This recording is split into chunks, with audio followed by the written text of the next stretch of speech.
If you told me when I was 12, if you came to me and you said, young Danny, my lad, one day you'll grow up to speak to a room full of probably autistic people, let's be honest. A room of mostly white autistic men, and you will You've worked in government, and you were a cop, and now you're running for the Libertarian presidential spot. Yep. How many times have you been called a Fed this weekend? Now, a lot of people in the Libertarian Party have talked about this guy, Dave Smith, and said that he's running allegedly, and I've been known to call him a coward on a regular basis, and he's not here and you are. Would you call Dave Smith a coward with me? Who's ever suffered a Christian film before? Who's ever had to sit through? You want to make an atheist out of somebody? Show them Kirk Cameron Saving Christmas. Today's show is sponsored by Libertarian conspiratorial fantasy author Jack Casey. Whether you're looking for a 3-book fantasy sci-fi epic of love, death, and dystopian civil war like the Royal Green series, or just looking for a quick, dark, comedic cultural commentary tale about a transsexual slayer of COVID regime vampires, like his latest book, WVW, Jack Casey Books will keep you adequately entertained and pondering the universe to your weird little heart's content. He's the Ayn Rand meets Stephanie Meyer meets somebody who actually writes entertaining books with his own unique little downer-esque flair. Find out more about Jack Casey Books at the aptly named jackcaseybooks.com. Once again, that is jackcaseybooks.com. We all know that guy, that extremist, that tinfoil hat-wearing conspiracy theorist, that guy who believes in UFO cover-ups, government mind control, COVID lab leaks, and Hunter Biden's laptop. And now that we know that all those things are 100% true, maybe you should take that guy's advice. You see, the term conspiracy theory has been used as an insult since the 1800s and popularized by the CIA to convince everyone that you're crazy if you don't trust the CIA's magic bullet theories. Nowadays, nobody trusts the government, and from mind control tech of the 70s to mass media propaganda of today, how even could they? But even if they're not reading our minds, our brains are being bombarded with radiation every day from cell towers, 5G, Wi-Fi, and Bluetooth. Even if you trust that all of Jeffrey Epstein's friends have your best interest in mind, they don't know the long-term effects of radiation on the brain. But I get it. You don't want to look like this guy. He looks like a homeless meth addict. Thankfully, we live in the future now, and not all technological advancements are evil, because now you can protect your brain while looking instead like this guy. His head is handsomely harbored in Project Tinfoil, the tinfoil hat of the future. He doesn't have to be self-conscious about his psychiatric security. He can confidently take on the world and the Illuminati in style. And when Harp manipulates the weather this winter, his head will be cozy and clear, because Project Tinfoil is lined with a silver mesh that blocks up to 99% of EMF radiation. So whether you're at work or play, keep the lizards away. Project Tinfoil has got you covered. Now, it may not stop CIA mind control, but, you know, you may be wrong about that one too. I'm still talking. Can you hear me, aliens? Taxation is that.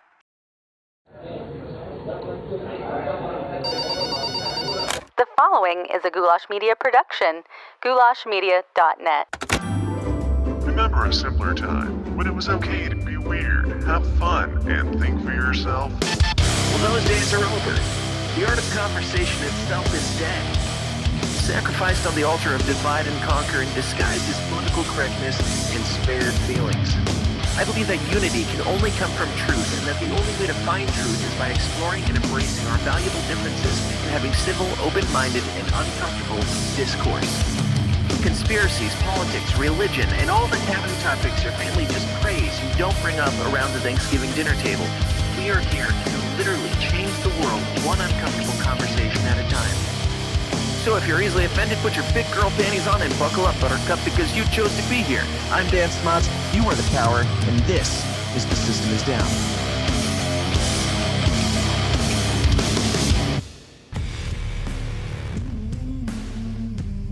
Oh man, it has been a long time since I've used that intro. There's a lot of things that need updated in that intro, but it is Thursday, you guys. If this is coming out when I planned for it to, this is Thursday. I don't know why my hands are talking like Trump right now, but It's Thursday. We were supposed to do Happy Hump Day normal news yesterday, but that did not work out because I don't know if you heard, but I was away this weekend, this last weekend at the Libertarian Party convention of North Carolina. I nailed it that time. You'll see that I have trouble saying names of things throughout this because we have a very special episode for you today.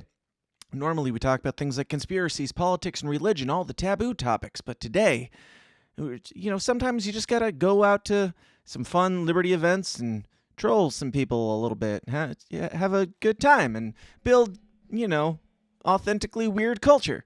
So that's what we did. Very, very, very special episode today because they brought me out to speak. They brought me out to film for Mike Ross's gubernatorial campaign, and that's it. And I'm pointing that out. I'm pointing out the reasons why they brought me out, specifically because nobody else is responsible for anything that is in this video right now except for me. Just saying. Nobody else is responsible for any. So my dry humor, my jokes, the normal people that watch this show, they know my sense of humor and how I roll. But not everybody out in the real world does all the time, and I assume that since you guys had me out to your convention, some of you are coming to see what I do here. This is not a representation in any way of the Libertarian Party of North Carolina. That is all. They're amazing people, very hospitable, and very Southern charmy delight to be around, and they were great. They were absolutely amazing to me all weekend, and I thank them very much. I'm not from the South. I'm a little bit colder when it comes to my interactions, but it's all in love. Again, if you're new here, it is how we do things around here, but it is all in love. So I will try to keep this intro short because this is long, you guys. I just shot this on a Friday, Saturday, and Sunday. Finished it Wednesday, which would be yesterday when you're watching this. Finished it yesterday. Pretty much hit the ground running on the edit, and just wanted to get something out. This is a podcast. This is step your game up, libertarians, especially in your podcast game, and you'll hear more about that later. In some ways, I don't want to spoil anything, but just the agenda.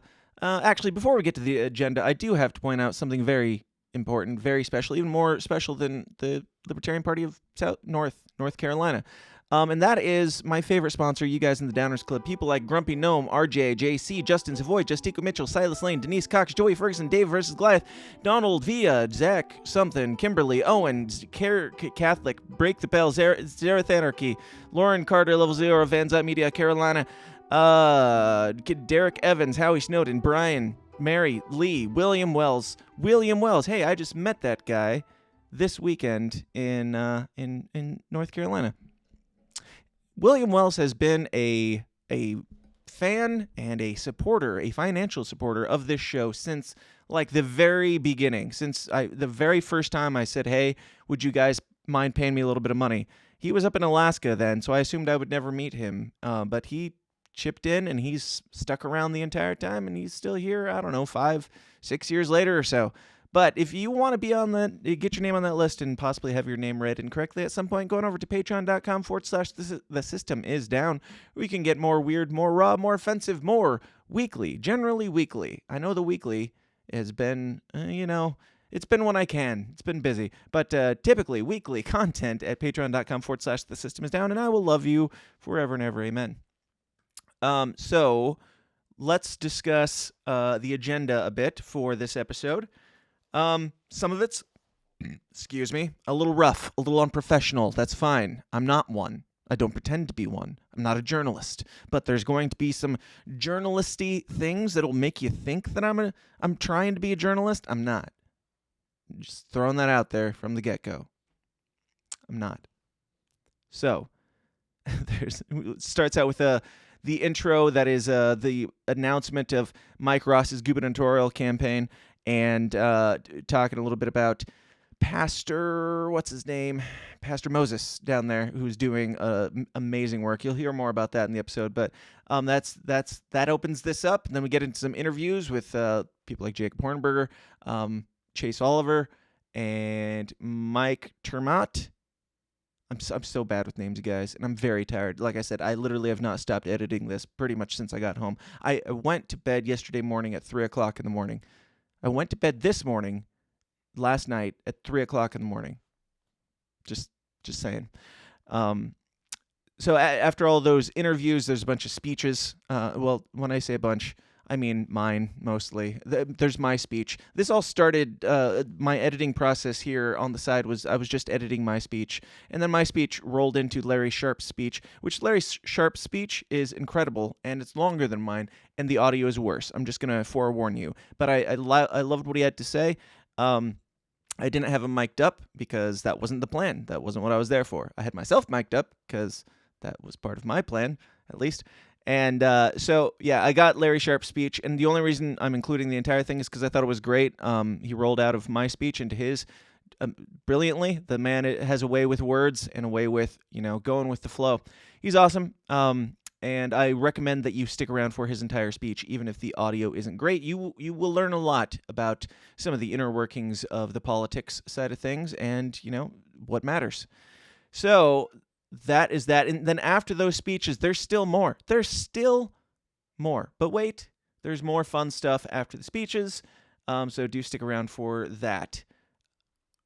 I think that's it. Again, it's just a podcast. It's weird. It's raw. It's rough. It's real. And that is the most important thing.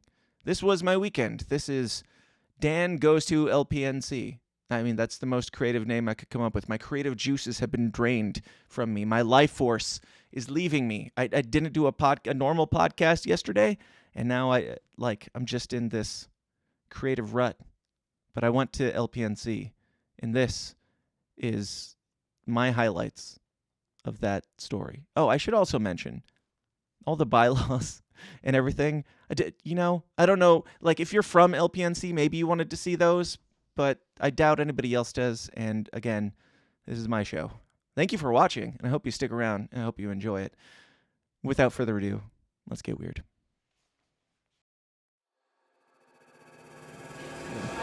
Good evening, everybody.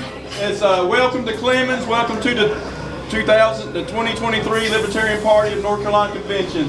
What a blessing and a pleasure it is to gather together in a room full of libertarians who love their neighbors enough to allow them to live their lives the way they see fit, so far as their actions don't infringe on the rights of others. Amen. So it's good to see everybody, a beautiful group of people.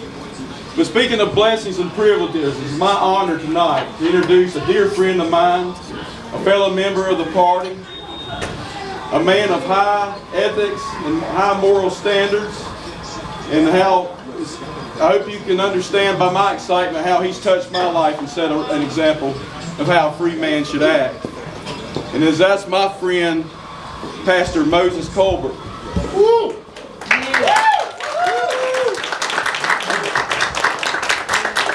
and his lovely bride have driven up from Gastonia, North Carolina to be with us and to share a portion of his story.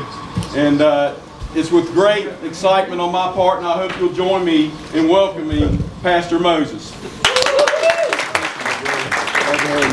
Glad to be here. My name is Pastor Moses Colbert. I serve as lead pastor of a small church in Gastonia that's Faith, Hope, and Love Community Enrichment Ministries. The church is the Apostolic Church of Jesus Christ. We're here today to present to some and introduce to others a good man, a great family man, and a very nice person. Let me say a couple words about him before I bring him up. I met him at a rally that was going on in Gastonia, North Carolina. There was some issues with the city police department with a friend of ours by the name of Joshua. And I was there protesting the rights of homeless people. We had a lot of them that had passed away from premature deaths, from fentanyl overdose, as well as dying to exposure. And so when I met this man, we immediately became friends. And I'm so humble and honored at this time to present to you the next governor of the great state of North Carolina in the person of Mr. Mike Ross. God bless you. Thank you, Moses. God bless you, sir. God bless you. Thank you so much.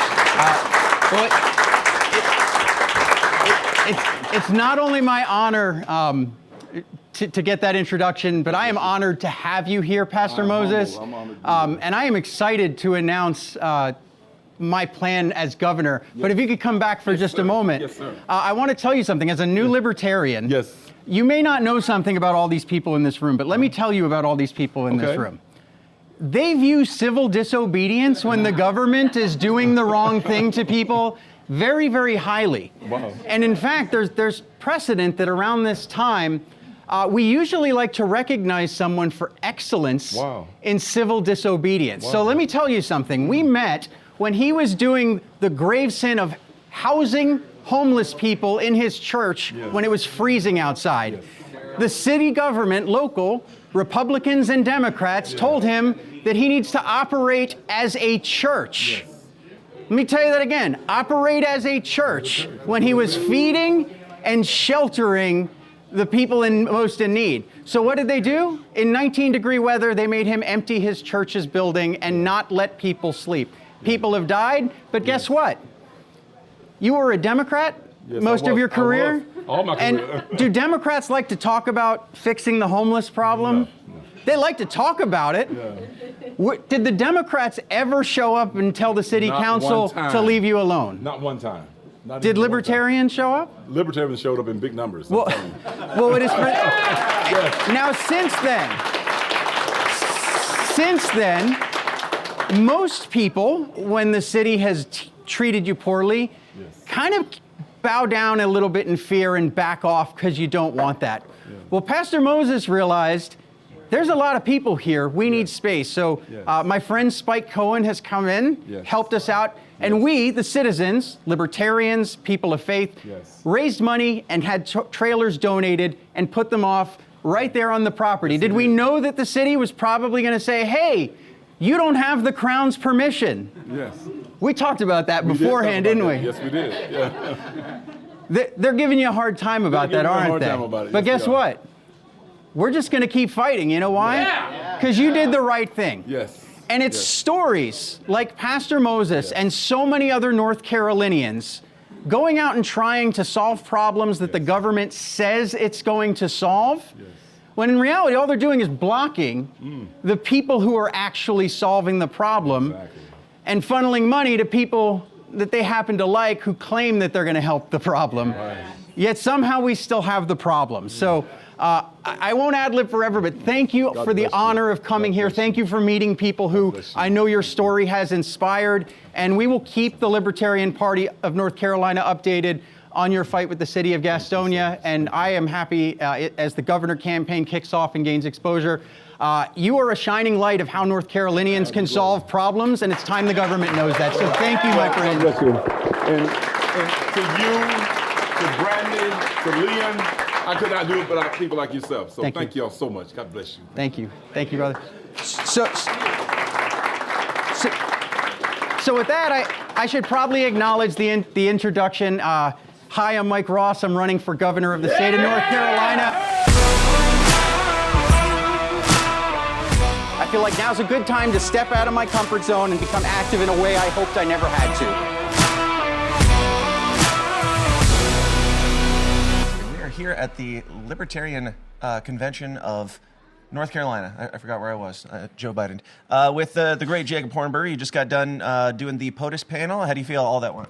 It went great. I thought it was just a really solid debate or discussion, and I thought all three candidates did a great job.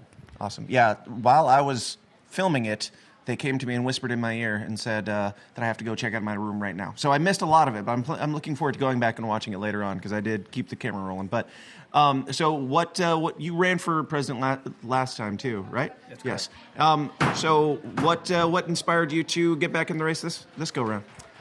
Well, last time I was going to convention to convention telling people that if you run the standard Libertarian Party presidential campaign that's been run for the last 30 years, you're inevitably going to get the vote return that falls within 1 to 3%. And Joe beat me fair and square, and she got 1.1%, which falls in that category. And I kept telling everybody, look, if you run a bold campaign, a different campaign, totally different, you can break into the 7 to 10% or higher range. But I didn't have an opportunity to really paint the picture of what that meant because every convention was debate, debate, debate, Right. which is not a good format for that. And this time I said I'm going to do it different. So I've announced, and I got a website, jacobforliberty.com. For the next 14 months, I'm going to show the members of the party what I mean by that, bold and different. So on my campaign website, I have my positions that are not taken in the standard Libertarian presidential race, like open the borders completely to the free movements of goods, people, and services, abolish Social Security, abolish Medicare, dismantle the Pentagon, the CIA, the NSA, and I have take positions on virtually every issue facing our country. That's never been done in any LP presidential race. Interesting take. So you're going open borders and also abolish all the things. Abolish, like, so you're kind of speaking to the left on the opening the borders, but you're also like, also fuck your Social Security, basically, right? No, I'm speaking as a libertarian. Yes. Open borders is the libertarian position. It's the free movements of people crossing borders. Libertarianism is about leaving people free to keep their own money and decide for themselves what to do with it and relying on voluntary charity. So I want to dismantle the whole welfare state. There's no care or compassion with Social Security or Medicare or welfare. It's IRS driven. And I want to dismantle the national security state, which is a totalitarian form of governmental structure, and restore a limited government republic, which was our founding governmental system. This is just libertarianism. Yeah, I respect it, certainly. So with that bold messaging, what's some of the push that you're planning on doing as far as campaigning? What are some of your focuses for this? My entire focus is on my website because for the next 14 months, I'm going to show people what my campaign would look like if I were made the nominee, which I didn't have an opportunity to do last time. So if people go to my website, it's the dynamic website. I'm posting 4-minute videos, both in English and Spanish, practically every day, taking DeSantis, Trump, Biden, Haley, Pompeo, and the rest of them to task, not on a personal level, I'd never do that, but on the positions they are taking that are taking our country down. Taking those videos, putting them on TikTok, Twitter, and so people will get a sense over the next 14 months, okay, now we see what he's talking about in terms of bold and different. 14 months from now, people can say, Jacob, we're going to play it safe, we're going to go with the standard, we're going to get our 1 to 3, or they can come with me, and I am certain I can get them to 7 to 10% or higher with that bold, different campaign. You say you're certain. A lot of libertarians say they're certain that they can get things and they don't get them. Why? What makes you certain? Because libertarian principles, I believe, can attract a large sector of the American society. Now, I'm talking about 3 particular groups. The standard libertarian presidential campaign usually targets Republican voters with reform-oriented positions.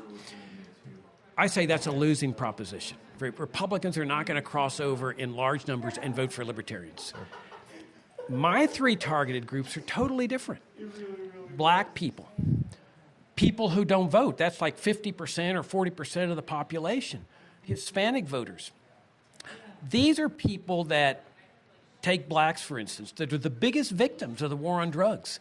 It's a racist program that both Democrats and Republicans wage. Mandatory minimum sentences, long jail sentences, no-knock raids, killings. If you target them with our position, which my position is legalize all drugs, fentanyl, meth, and so forth, I have absolutely no doubts that that is a gold mine of votes. And I've proven it in the past with respect to vote totals. I ran for U.S. Senate in Virginia in 2002. I got 7% of the vote, and I got over 100,000 votes, and I campaigned heavily in the black community. I got endorsed by one of the major black ministers in the country. And that's what I'm saying. If we go to these other groups with our principal message, people who don't vote, why do they not vote? It's because they know the whole system stinks. Yeah. And if there's a candidate out there that is talking their language, yeah, the whole system stinks, and this is what we need to do to dismantle it, I have no doubts that they will come out and vote for us. These are gold mine for votes. Hispanics have never heard the case for open borders, but they've got to feel sympathy for all these people that are dying as a result of these controls and being humiliated and abused. If they hear the principal case for open borders, I have no doubts that they will gravitate toward us. Well, I certainly respect the bold messaging, and I look forward to seeing what you do with the campaign. I'll probably be hosting a debate myself on my show at some point, so you'll certainly be invited to that. And I thank you for your time. If you have anything else you want to leave the people with, if you have any final words or anything you want to promote, the floor is yours. I have long believed that it is the destiny of the Libertarian Party to lead America to liberty and indirectly the world through example. And I believe that if we stick with our principles and we fight as libertarians, not as Republicans or Republican lights, if we fight as libertarians, it is our destiny to lead the world to the highest reaches of freedom, peace, prosperity, and harmony that mankind's ever seen. I love it. And they can find you where? JacobForLiberty.com. JacobForLiberty.com. That's it. Thank you, guys. Thank you, Jacob. I look forward to it. Thank you.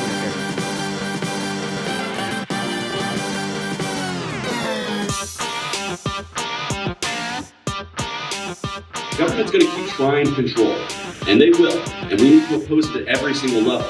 But there is the good news that because of the innovation of the internet, we can actually skirt around them a lot. We are here at the Libertarian Party convention of New North Carolina. Man, this is day 3, man. I'm in day 3 at a Libertarian convention mode, which means I'm not awake at all, and I always put these interviews off to the last day. But finally get to speak with the one and only, the great Chase Oliver of runoff elections. Chase, how are you doing, man? I'm doing all right, and at least you know what state you're in. Sometimes when I'm traveling a lot, I have to wake up and remember where I'm at. Yeah, so it's tough. We're doing. I just forgot during the Jacob Hornberger one. I just forgot where I was, and I don't know. I'm going home soon. It's fine. I can sleep then. Any thoughts on that? Oh, well, I think you should get your full 8 hours. But in addition to that, I'm just happy to be in North Carolina speaking with libertarians, bringing out the happy warrior message of libertarianism, so to speak, because I've always been somebody who likes to talk about the positivity of liberty in addition to how terrible the state is. So I'm certainly on board with that. Now, you just got off the governor stuff. What made you decide to go the POTUS route? So I, looked at the dynamism and the energy that I created in my own state with my Senate run and forcing that runoff. And I just thought, hey, why not take Senate, that? not governor, Senate, man, it's all good. But why not take that energy from the duopoly of disrupting them and make it a 50-state thing? So I want to take the same energy and enthusiasm that I had running for Senate and export that across 50 states if possible and disrupt the election all over. Now, a lot of people in the Libertarian Party have talked about this guy, Dave Smith, and said that he's running allegedly, and I've been known to call him a coward on a regular basis, and he's not here and you are. Would you call Dave Smith a coward with me, or? Well, I try not to speak ill of any libertarians for the most part, but, I would welcome him to join, or anybody to join, really, because I think if we're going to have a field, we need to have a field right now that's talking and speaking with libertarians. So I encourage people to jump in early, as I did and some others have done, because the biggest complaint I got as a candidate for Senate is, we didn't hear about you early enough. I wish you ran sooner. Yeah. So I hope we have a solidified field earlier, sooner rather than later, and that can include Dave or not. Coward. That's what he said. He's called you a coward. The coward thing is a joke, but he isn't here and you are, so I'll keep saying it. So yeah, man. What are some of your plans with this? What are some of the main things you're running on? How are you planning on speaking to the people? Yeah. So what I want to do is I want to actually engage the next generation of libertarians, Gen Z, and to do that, we're going to have to speak to issues that are important to them. So in addition to the inflation stuff, like things are costing more, we also have to talk about issues like the environment, innovation in the marketplace, and how we're actually going to create a green future without the government. It has to be talking about ending wars, so that way we aren't sending young people overseas to fight and die in wars based on lies. And it involves speaking to issues about things like education and freeing up education, decentralizing our education model, eliminating the DOE. So those are a lot of issues that I want to reach out and inject into the Gen Z conversation to bring them into liberty. In addition to the plethora of those libertarian ideals that we always stand by, in the Fed, cut the taxes, all that good stuff. But I really want to start tailoring our message to the next generation so that we can grow our party and our relevance in the coming future, because they're going to be the biggest voting bloc in the next 10 to 15 years, and the boomers won't. I like it. I dig it. I respect it.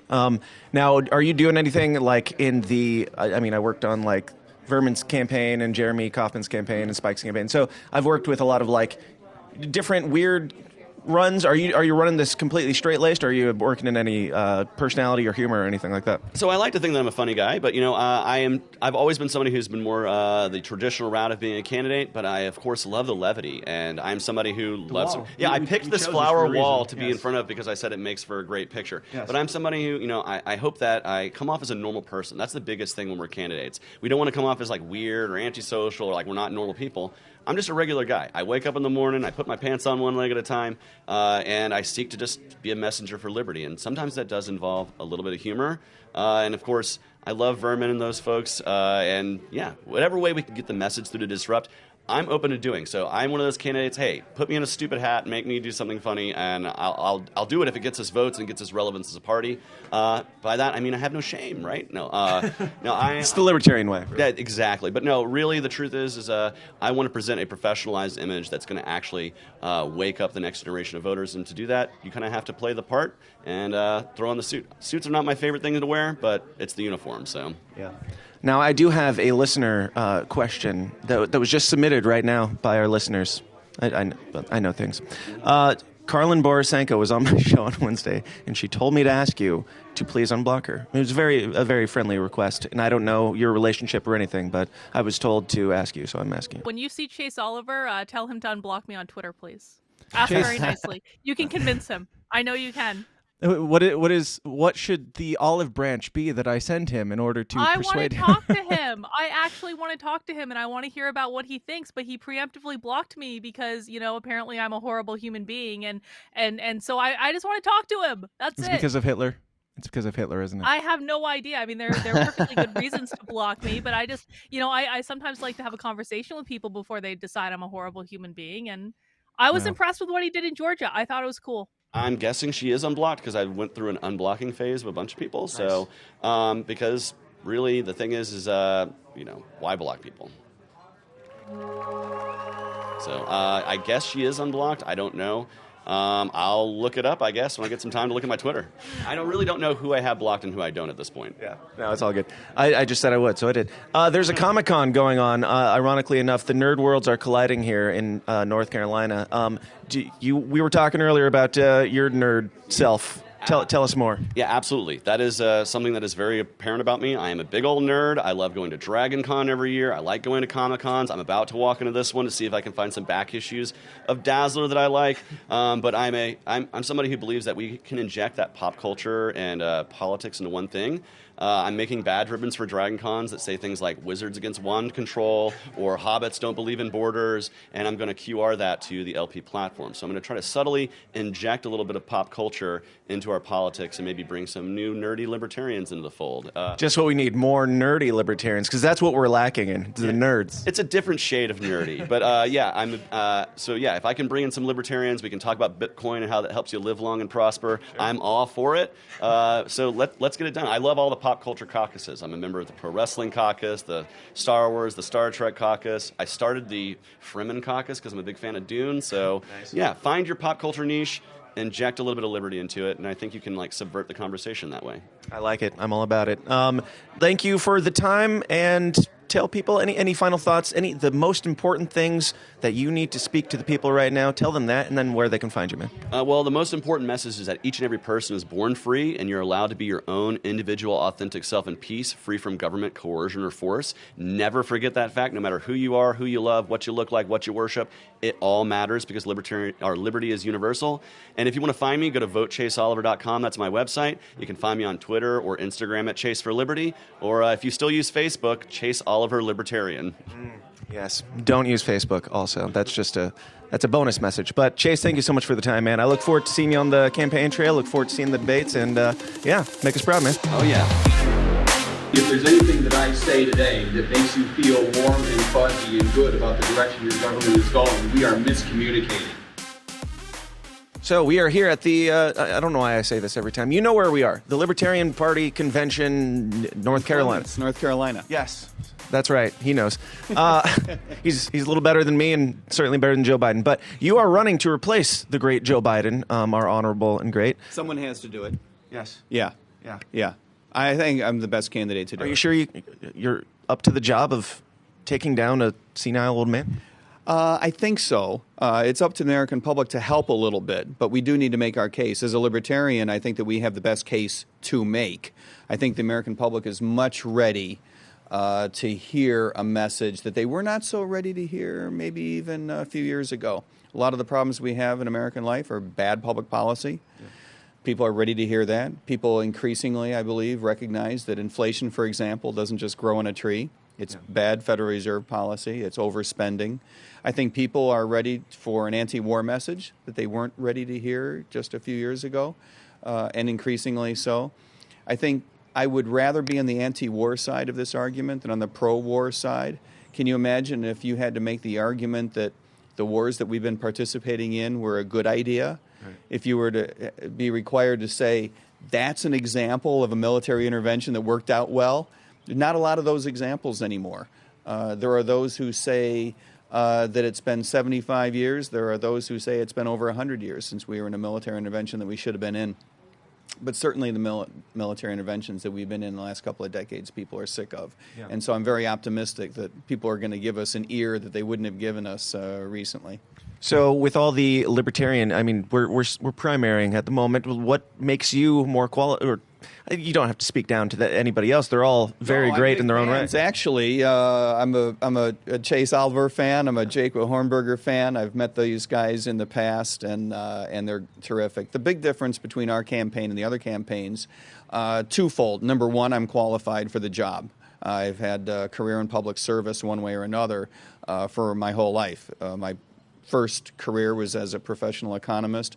I worked for the government. I worked for the White House for a couple of years.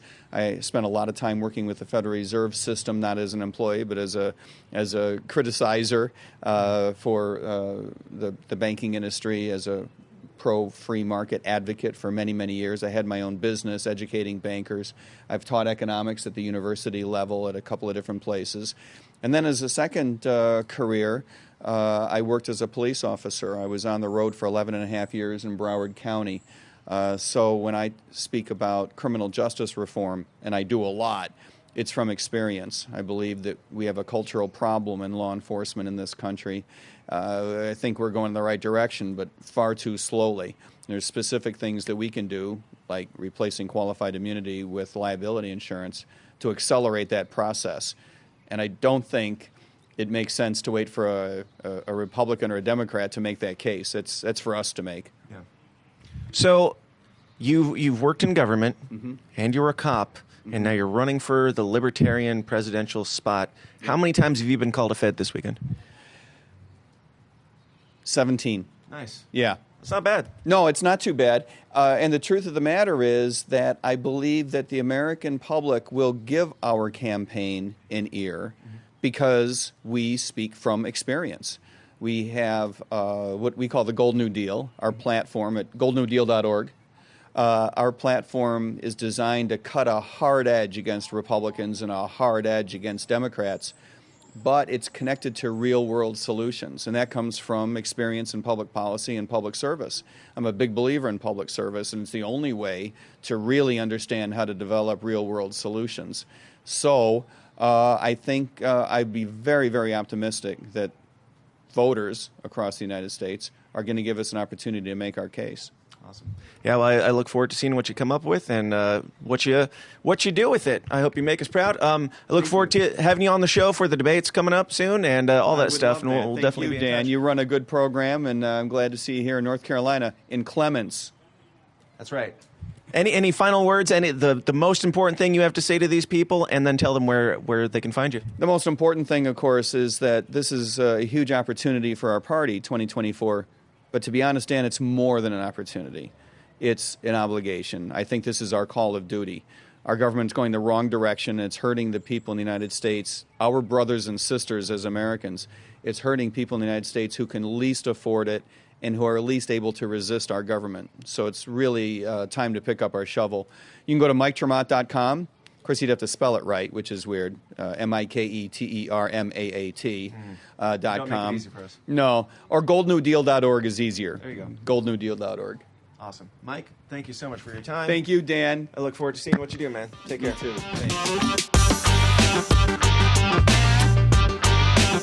Well, congratulations, Ryan Brown, the next chair of the Libertarian Party of North Carolina.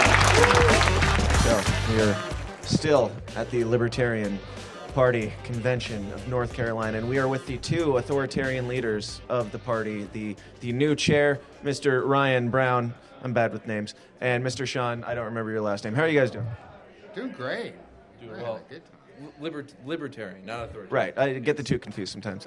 Now, you guys are a little bit different in age. You talked about that a lot yesterday. I think it's awesome what you guys are doing. You're kind of stepping up to support. You want to speak to why you wanted to run and you thought you'd be a good vice chair?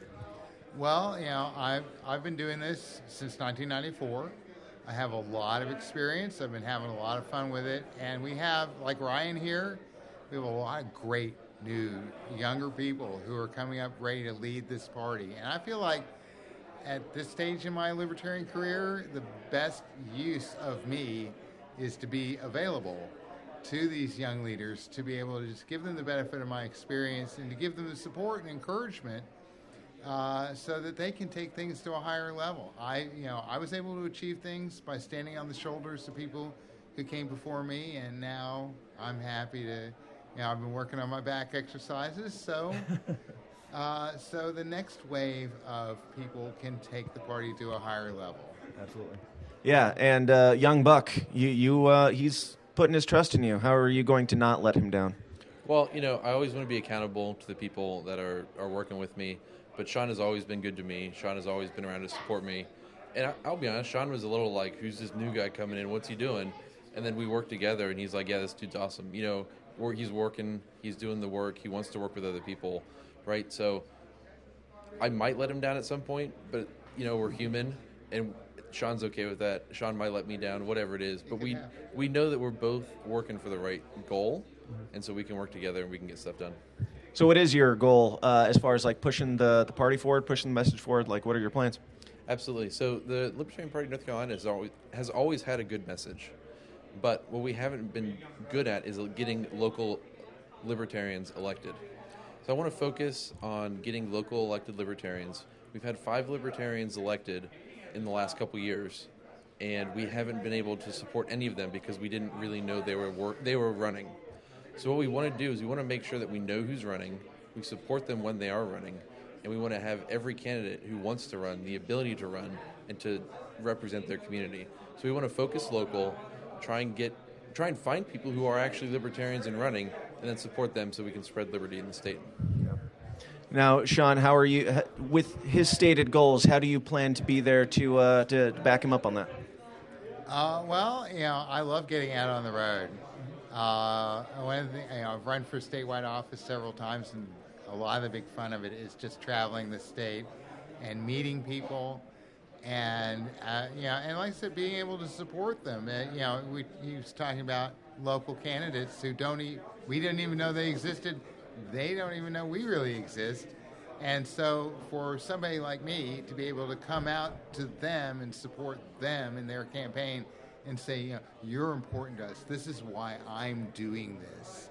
Yeah. That has the power, and that's really meaningful to people, and it really makes things a lot more fun for them. It makes them feel a lot better about their own activism.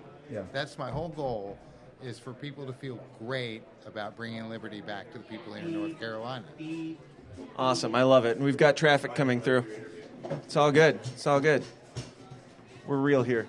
So, guys, it's awesome. I love to see the unity, different generations, you guys coming together for the better of North Carolinians. And any final messages, anything that you think is the most important thing that these people need to hear, and tell people where they can find out more about whatever you guys got going on. Sure. So Sean was talking about helping local candidates, right? But Sean has also wanted to work with affiliates, right? I want to work with affiliates. I've already talked to our affiliate coordinator. We want to try and bring the energy we have right now into starting local affiliates, supporting local candidates, getting local, right? Right now, we've got a few, dozen hard, dedicated, everyday workers. We need that hundreds, and we need that in the thousands. So we can't be kicking people out. We can't be alienating people. We will take anybody who wants to work in whatever way they can.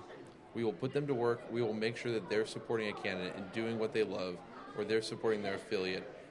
They're challenging their local government, and they're enacting local change.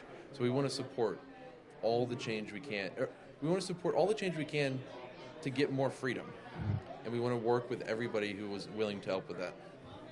Absolutely. Sean, any final words for the people? Well, one thing I'm really proud of here in North Carolina is something we call the NC Way, that we've practiced all along, which is when you get somebody in the door, no matter where they came from, left, right, center, anywhere, any caucus, anything, if you show up, we want to embrace you and we want to nurture you and we want to make you feel like you made the right choice to come join this party and give your time and treasure to us and to this cause. One thing that I want to bottle this up and ship it all across the country is that no matter where we came from, like Ryan and Smith's caucus, I'm not, but we're all libertarians here and we're all working together and we're all supporting each other, and we've generally done a very good job of avoiding. We know who the real enemy is, and it's not in this room. Yeah. So that's just. It's Matt. Yeah. It's the camera guy. Well, no. He's a Fed. You can tell by the stash. I always make sure I see him out of the corner of my eye. It's true, but no, I just feel like we've done a really great job of keeping our focus on our message and our growing the party and having fun doing it. Absolutely.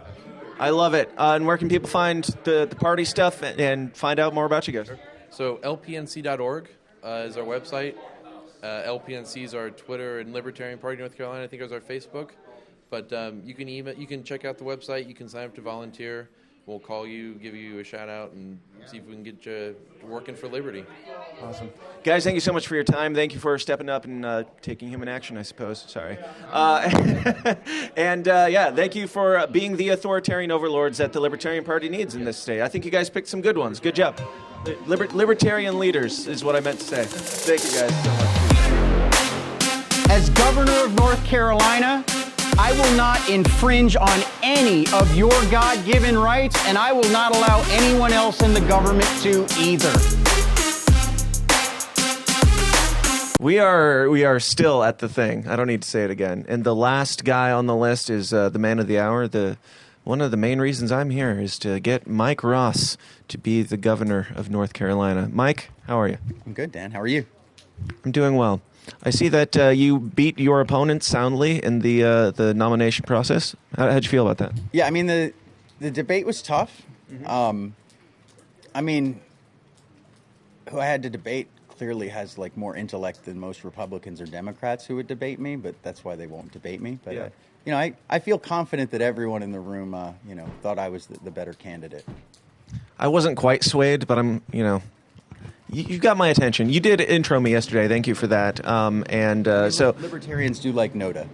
Yeah, we do. I noticed that they like saying nay a lot too, just for fun. Yeah, they do. How did you feel about all those bylaws yesterday? I mean, it's probably the least favorite thing about being a libertarian. Worst thing about being a libertarian is having to vote on bylaws every 2 years because I really don't care about any of that stuff. Sure. But all in all, how'd you feel the convention went? You guys pretty much got what you were here for, right? Yeah. Convention, I think, with all of the volunteers in LPNC and everybody who's working and passionate about the party and doing the work, I think that the people that were elected to this EC will enable the party to reach new heights. And that's a win. That's a win. As someone who's a candidate, I want a strong party to help me reach North Carolinians with a message that's, hopefully going to be pretty important because it can make a lot of lives better. Yeah, absolutely. What is your main messaging, your plan for the governor race? Yeah, it really comes down to, I guess, taking the reality that people don't want to acknowledge, and I'd love to throw it in their face, just really loud, hey, here's Republicans and Democrats telling you your neighbor is who you should hate because they vote for this other guy. And you do that. Meanwhile, these two are having dinner and celebrating how, Piedmont Lithium's going to be getting the max campaign donations because they just got that last old lady to give up her property through eminent domain. That's what's going on. And we're so getting bogged down in this. And they just take it for granted because it's so team red and team blue. So I really want the general public to know, hey, let's fire the uniparty. Let them know that they don't own your vote. become unaffiliated, they see their numbers go down, and maybe they'll start actually messaging to you. I don't think they will. I'd much prefer that you become a libertarian and come vote for me in the primary and we really attack the system, but that's the message. Like, we're better. We're just better. I mean, I don't want to get bogged down into like, I will, like, for someone who wants to get into like the minute details of why freeing the markets will create a benefit to society. Nah, we don't need to get too autistic with this. Like, it's fine. I could, but what people really want to know is like, hey, milk's getting pretty expensive. Like, eggs are getting pretty expensive. He didn't want to say it because he's a professional. I was being professional. I wanted to say eggs are fucking expensive. Like, there you go. Get it. Everything's fucking expensive. Like, the federal government's ignoring the people, inflating to spend on whatever the heck they want at the federal level. And the states are just like, we're going to suck too. Because we get to let them run everything and we just get to kind of grift off of all of this and give contracts to our friends and all this shady shit at the state level, all the way down to the local level. I think that the North Carolinians deserve somebody to like poke that and say, you know what, all these bad things that the government's doing, we're just going to stop doing it right away. Like, we don't need to think about any new things or new ideas that maybe someone who comes from the left or the right wants. Like, let's just make all of our lives better by finding the dumb shit our state government and local governments are doing and saying, stop. Just stop. Stop spending on stupid shit. Stop abusing people. Stop the corruption of favored contracts and no bid. Just stop all of that. And then we can go more from there. That I'm looking to do this stuff like day one with executive order, stop all the bullshit and give, a year, let North Carolinians see how much better their lives are. And then we can talk about cutting a whole lot more once people see that these ideas actually will bring them prosperity. So, like, what are some of the strategies that you have for this campaign? Like, what are you guys planning for, any events or any marketing? Yeah. So I mean, we've got a great campaign team, a lot of great libertarians from all across the party. The party showed up big, and I feel like I've got the rock stars of the party. So kind of phase one is like getting my state's party involved. That's why I want a strong state party as a candidate. So early on, I want to go meet with all of the county affiliates, find all the libertarians who are already plugged in and see, hey, is this a campaign we can get behind? Are you going to throw an event? Can I come speak at it, do all of that? Combine that with like something that's more reasonable than just traveling nonstop. So we're going to have like a weekly kind of podcast, I guess, kind of in that. So just an honest chat with North Carolinians. Pick a topic that people care about, and let's talk about what the government's doing wrong that's impacting this issue, and what are these things, not new things that we can do, but like what are some things that we're doing that we can stop and it'll make this issue better. And my plan is I want engagement from the public. If they've got thoughts, if they've got other, like, that's what I want to have, is a weekly conversation with North Carolinians, with them driving the issues that are important to them and bringing libertarian solutions to actually fix the problem, again, by limiting government. I dig it. So, final thoughts. Anything, what is the most important thing that you have to tell these people, maybe the people in North Carolina that are watching this in the future? All of them are watching it right now. Yeah. What do you have to say to them, and where can they find it? We're actually live, and we hacked into Joe Rogan's podcast. We're going over that right now, so you 14 million people. That's right. What's up, guys? I had Larry Sharp on it last night. It was basically Joe Rogan, but better. Yeah, of course. When you like onions that much. But that's right. Yeah, I mean, the message is like, just look at what's happening. Like, look in your communities, wherever you are. Outer Banks, all the way out to the tip of the Appalachian Mountains, everything in between, right? Like, the whole state. Look around and ask yourself, we've had kind of flip-flopping administrations here in North Carolina, right? Republicans, Democrats, back and forth. Like, let's look back 20 years. Are things better or worse with the way the government's involved in your day-to-day life? If you think it's worse, like, Republicans and Democrats got us here, I would say ask yourself the question, are they trying to fix things, or maybe they just happy taking our money and doing what they want with it. And if you come to the conclusion that that's a reality, let's poke the system. I mean, let's poke the system and try to bring about real solutions that can actually help North Carolinians. Because if we can do that, I mean, the real value of this state is all of the people. Like, government wants to take credit for all this stuff, but without us, nothing is getting done in this state to advance us as a society. It's the people driving it, the government trying to take credit for not only expecting us to do it, but allowing them to steal from us while we're doing it. I like it. Mike, keep up the great work. It's been man. a pleasure hanging out with you guys this weekend. Enjoyed it. And yeah, I look forward to making some videos perhaps for somebody's campaign coming up. I would be absolutely honored to have such a creative genius within the Liberty movement who's worked with such bigger campaigns and more worthy.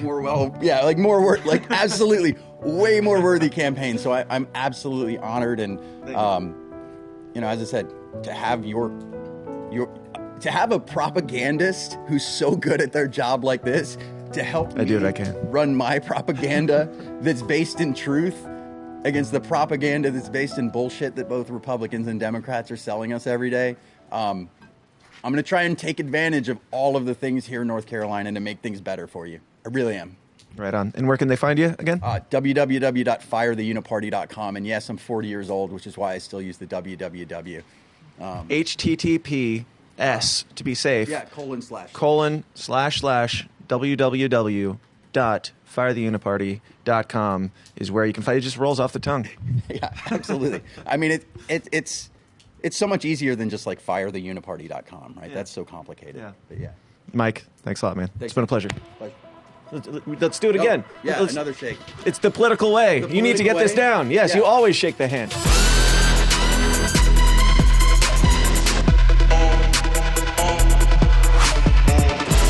I'm excited that he actually asked me to come up here and announce it.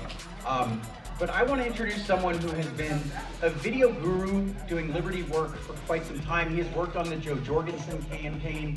He's worked with Vermin Supreme, Spike Cohen, so many other people, capturing libertarians in action, telling stories with that. And I am honored when we met that he's actually going to be making a campaign video for me. So I am honored to introduce Mr. Dan Smots. Thank you, sir. Just gave away the whole damn speech, man. Thanks. All right, this podium is actually quite awkwardly placed. Libertarians, we can move things if we want to, right? So, hey, guys, how's it going? I'm feeling quite woo myself, thank you. So, what kind of audience are we working with here? Are you guys like, do you want like the PG version, or do you want just a little bit more color? So a little bit more color? Somewhere between CIA and JFK. All in favor of color say aye. Aye. And all racists say nay. All right. Checkmate, racists. All right, it's really hard to type while doing this. 1 second. Just got to update my Instagram. So, yes, they let the camera guy speak. Thank you all for listening to the camera guy for a few minutes. They let anybody do this, literally. You just got to ask nicely. But yes, I have been called, if you're not familiar with me, I've been called the Libertarian shadow government. I've been called the disgruntled freedom propagandist. I've been called by the great Thomas MacDonald, philosopher. He called me the fucking libertarian Illuminati. I'm not sure. Is that over the line? Just testing the waters. So they call me these things because, yes, I do make the videos, which, by the way, Mike, thank you so much for that lovely introduction. That was very, very nice. I just thought I was going to have to introduce myself, but that would have been fine too, because I'm doing a great job. But all the things that I do are manipulation and propaganda, basically. And I know those words get a bad rap, like manipulation, propaganda, scary sounding things. But they're just tools. It's just the power of persuasion. It's just the power of convincing somebody that something is real, whether it's real or not.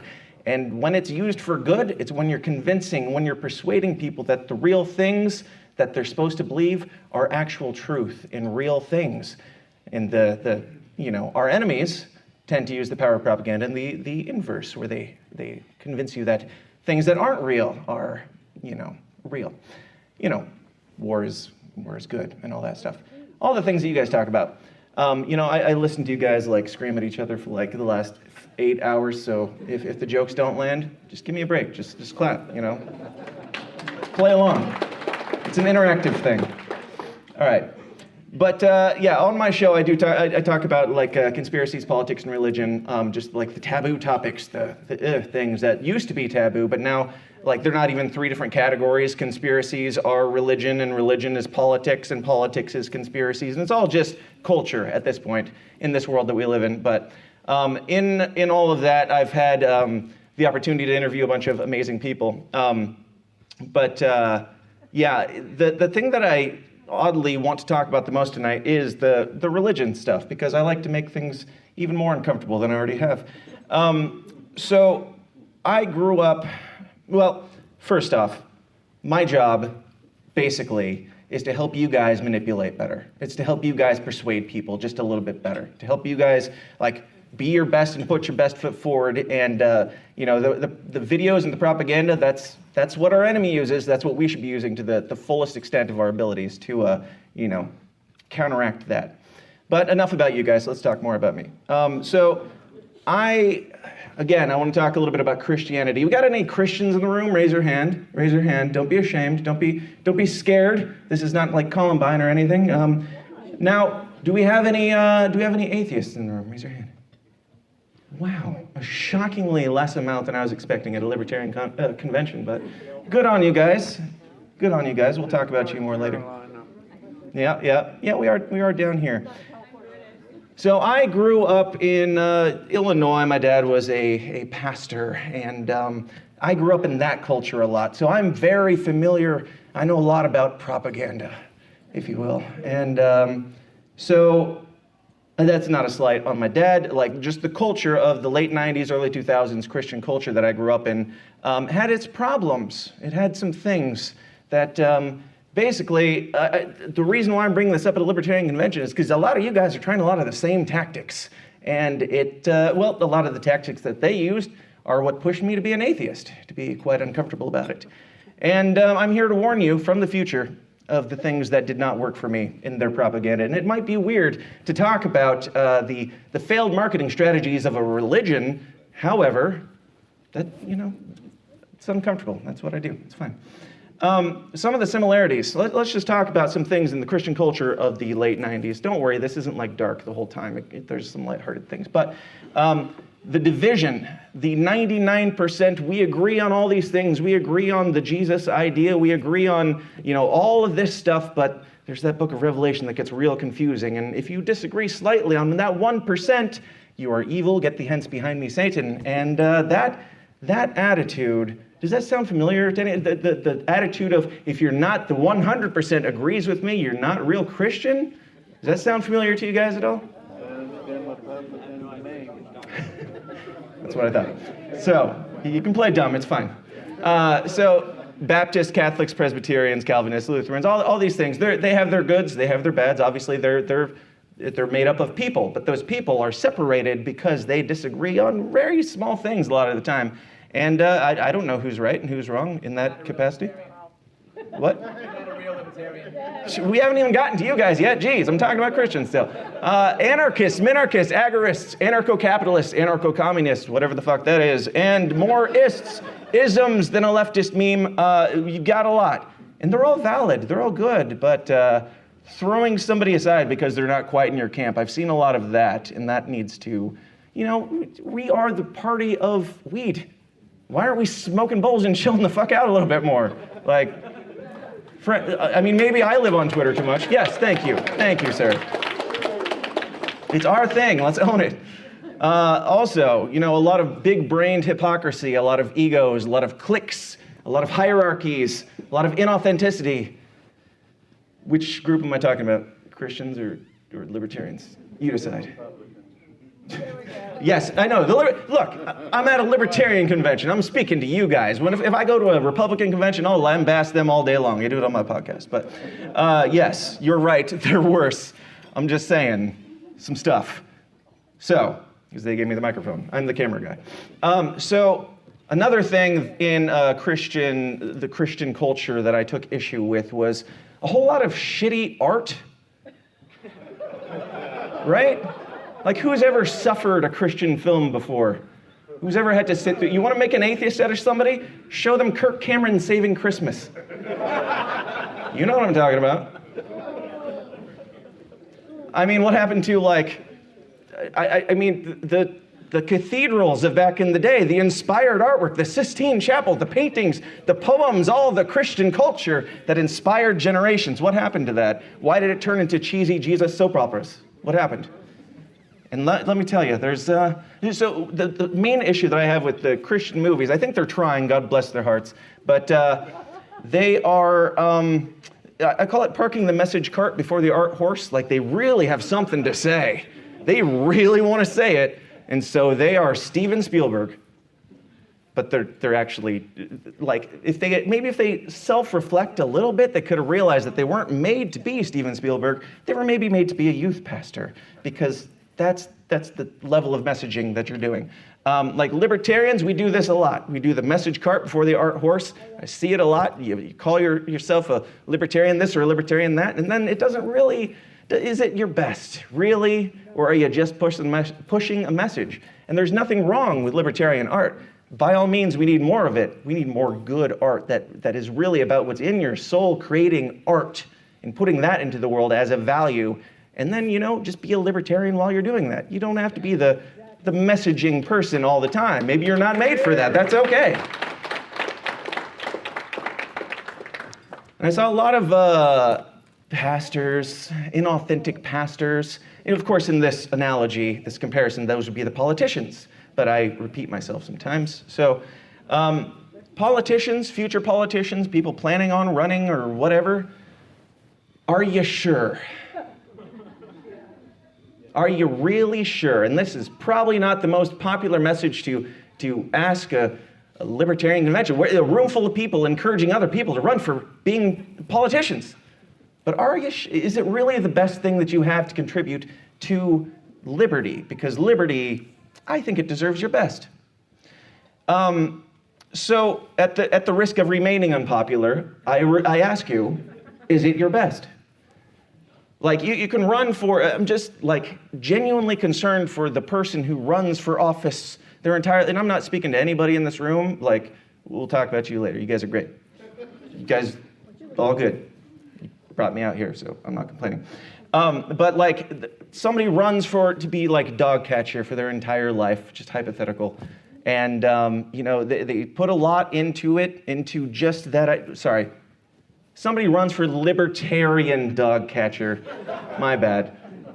They run their entire life, and they have, this goal in mind of setting the world free by doing this over and over again. But are they doing it for the betterment of the world, or are they doing it for status? And if they're doing it for status, if they're doing it for the wrong reasons, perhaps that energy could have been spent, I don't know, being the best libertarian father of all time instead. And maybe that would create more, like, is fitting in the box of running, is that literally creating more freedom, or would it create more freedom, like, in you, around you, to the people in your sphere, if you were just passionate about your passion, if you took a second to think outside the box and come up with something else? Now, I think obviously, pouring more into the kids is very needed in this movement. Like, the next generation ripple, if we just show them some authenticity and the realness, like, that's what's bringing the kids out to this. Met one, she sat next to me, don't remember your name, I'm sorry. Lillian. Lillian? Yeah. She's awesome. And she came, I asked her if her dad dragged her here or if she chose to be here, and she said she basically dragged her dad to be here, so give it up for her. We need more of that. Inspired kids that want to do exciting things. Don't get me wrong, if you are passionate, if you're made for the politics your ass off, please.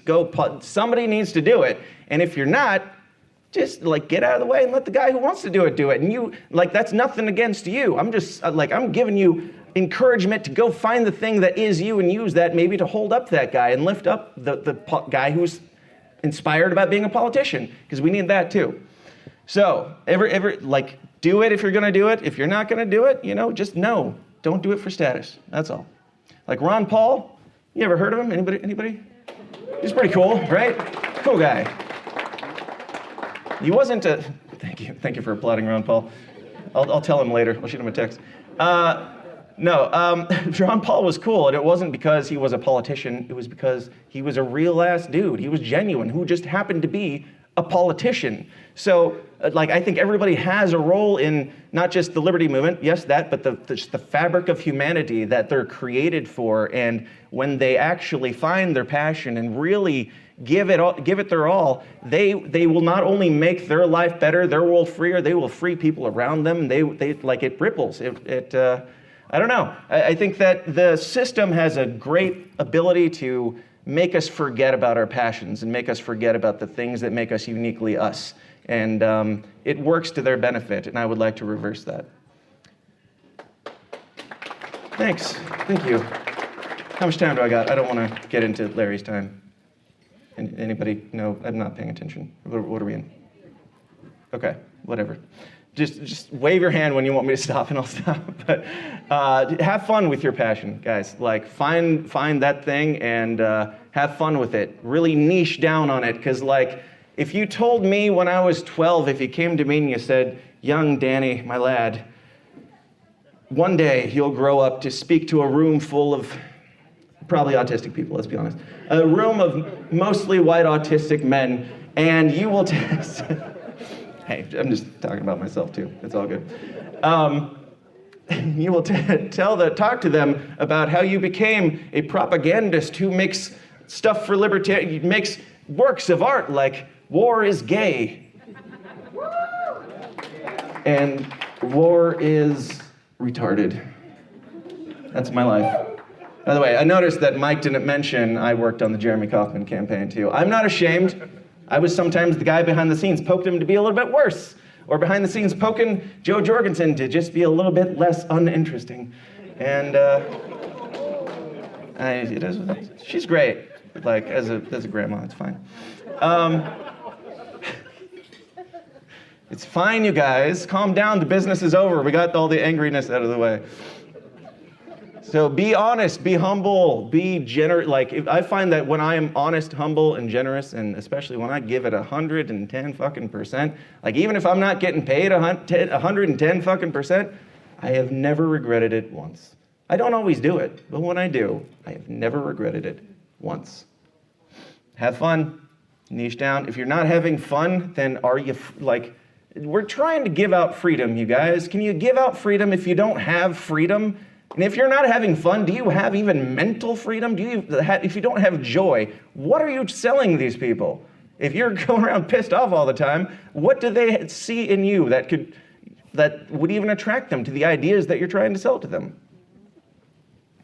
And the M. Night Shyamalan twist at the end is that I am not an atheist now.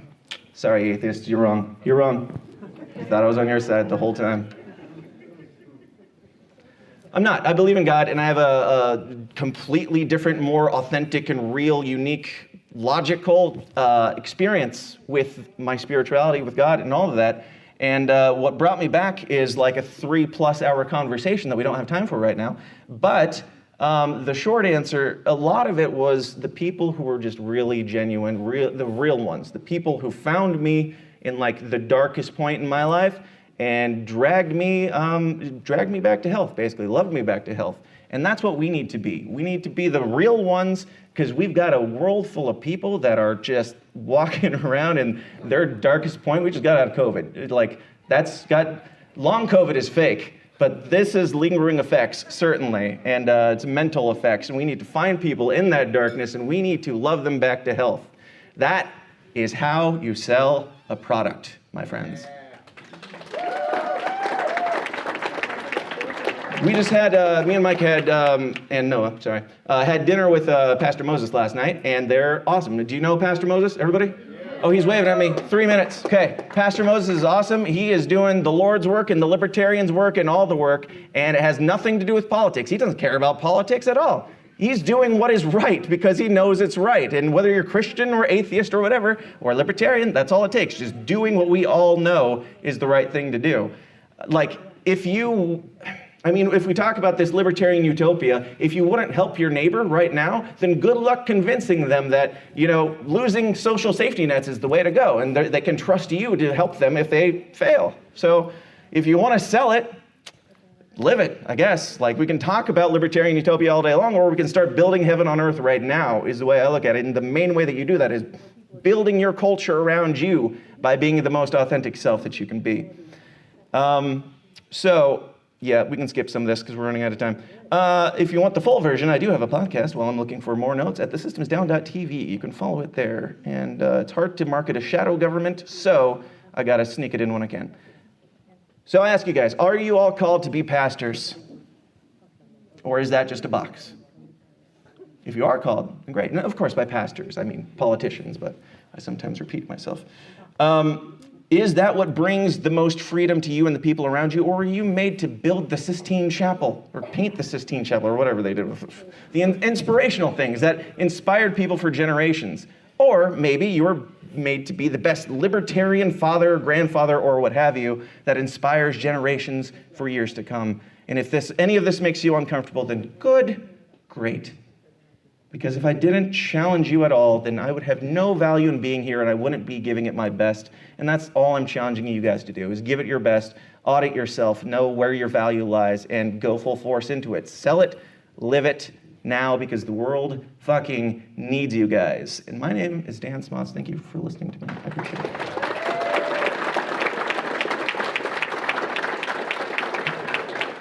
And I have one more thing to say.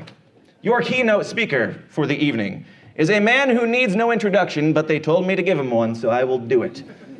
According to your agenda, he is a husband, father, Marine, entrepreneur, teacher, and political activist. He is also a man who clearly has even more faith in humanity than I do, because he still somehow has hope for New York. He is a man who, as I understand it, really, really fucking loves onions and has a real passion for liberty. Ladies and gentlemen, the great, the one, the only, Mr. Larry Sharp.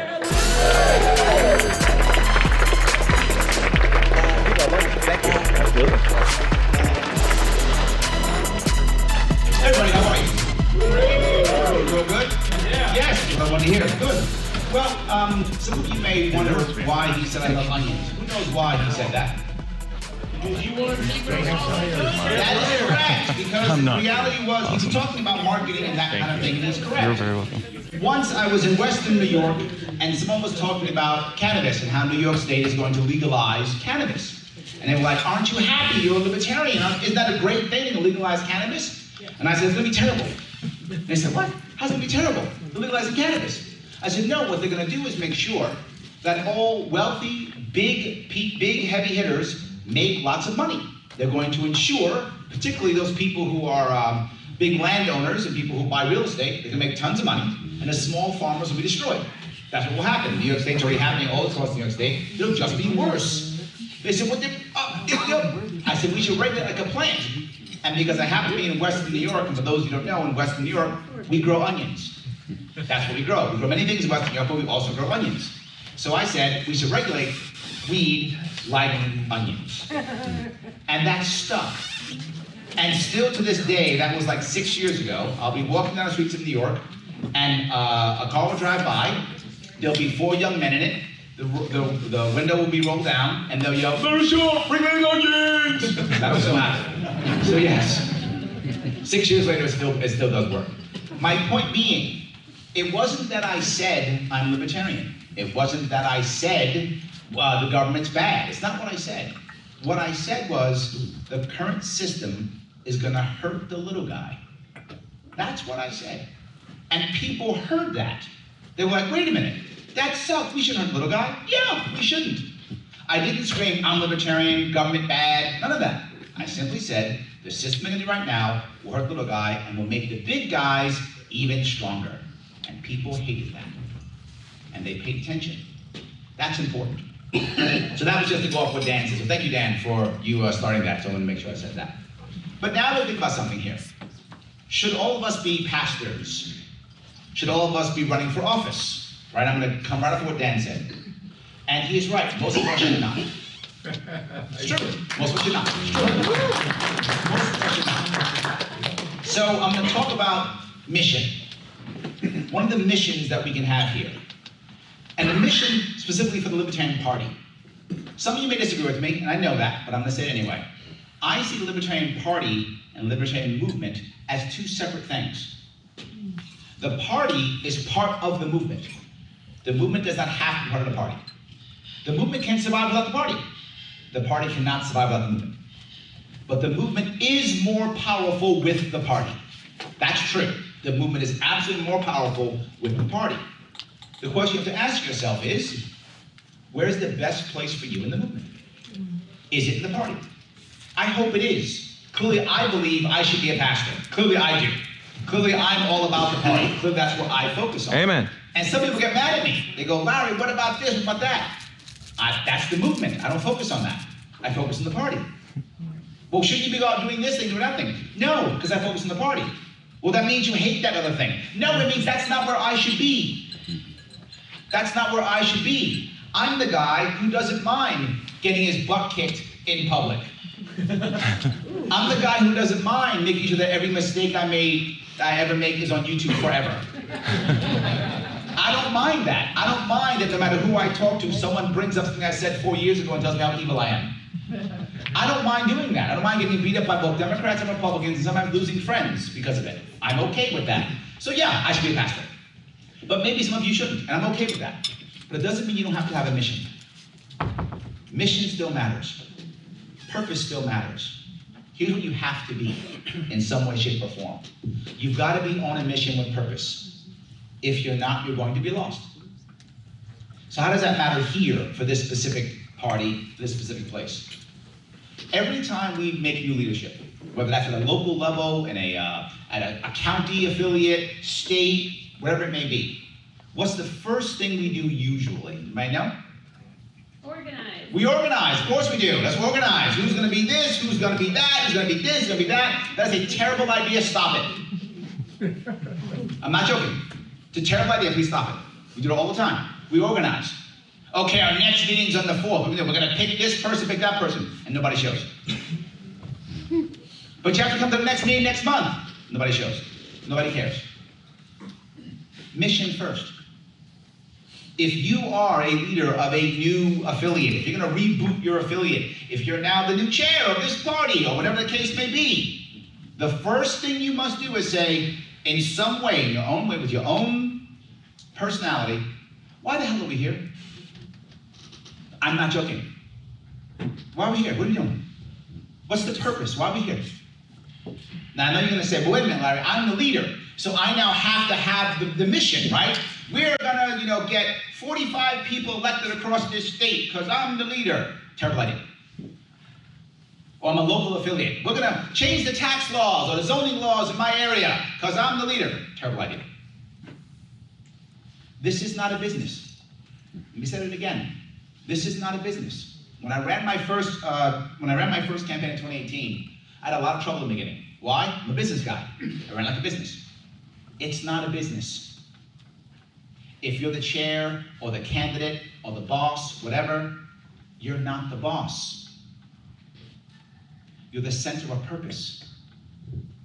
If they don't like you, they stop showing up. You're not writing them checks. They're volunteering for this. In fact, most of them are paying for it out of their own pocket in some way, shape, or form. Whether in time or in money, they're paying out of their own pocket for this. This is a passion project, and you must treat it as such. You're not the boss. You're the center of purpose. Your goal is to create purpose. If you're the candidate, you're the center of purpose. You're the candidate. What if you're the chair or the vice chair or the leader of your nonprofit? You are the center of purpose. So your question is, why the hell are we here, guys? And you have a conversation. And the die-hard people who show up to the first event, whatever that is, are going to say something. You have a conversation. And then they say, you know what we really hate? We hate the zoning laws in this area. All right, that's our mission. We get rid of zoning laws? Yeah, we all on board with that? Yeah, we are. Awesome, great. Now we have a mission. Now organize. Now organize. So we're going to get rid of the zoning laws. Okay, great. What do we have to do? Well, someone's got to be able to get down to the station and talk to these people. Okay, who's doing that? Guess what you're doing? You're organizing. You're organizing.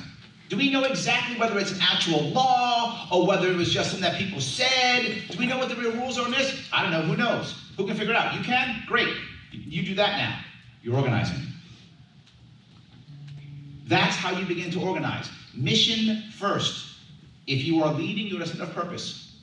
And you said to yourself, wait a minute, Larry, I like that, but the chair or the leader, she's not good at that. Okay, she's not. Are you good at it? You start it, hand it over to her. You start it, hand it over to her. Done. Please stop thinking that you have to organize best. Here's what will happen. You'll begin to organize and no one will show up anymore. How many times have you guys who've been in charge said, I got the monthly meeting and nobody came? That's your fault. That's your fault. You didn't give them a reason to come. It's not their job to show up. You're not their boss. This is a passion project. If they have no reason to show up, they will not show up. Give them a reason to show up. That's the issue.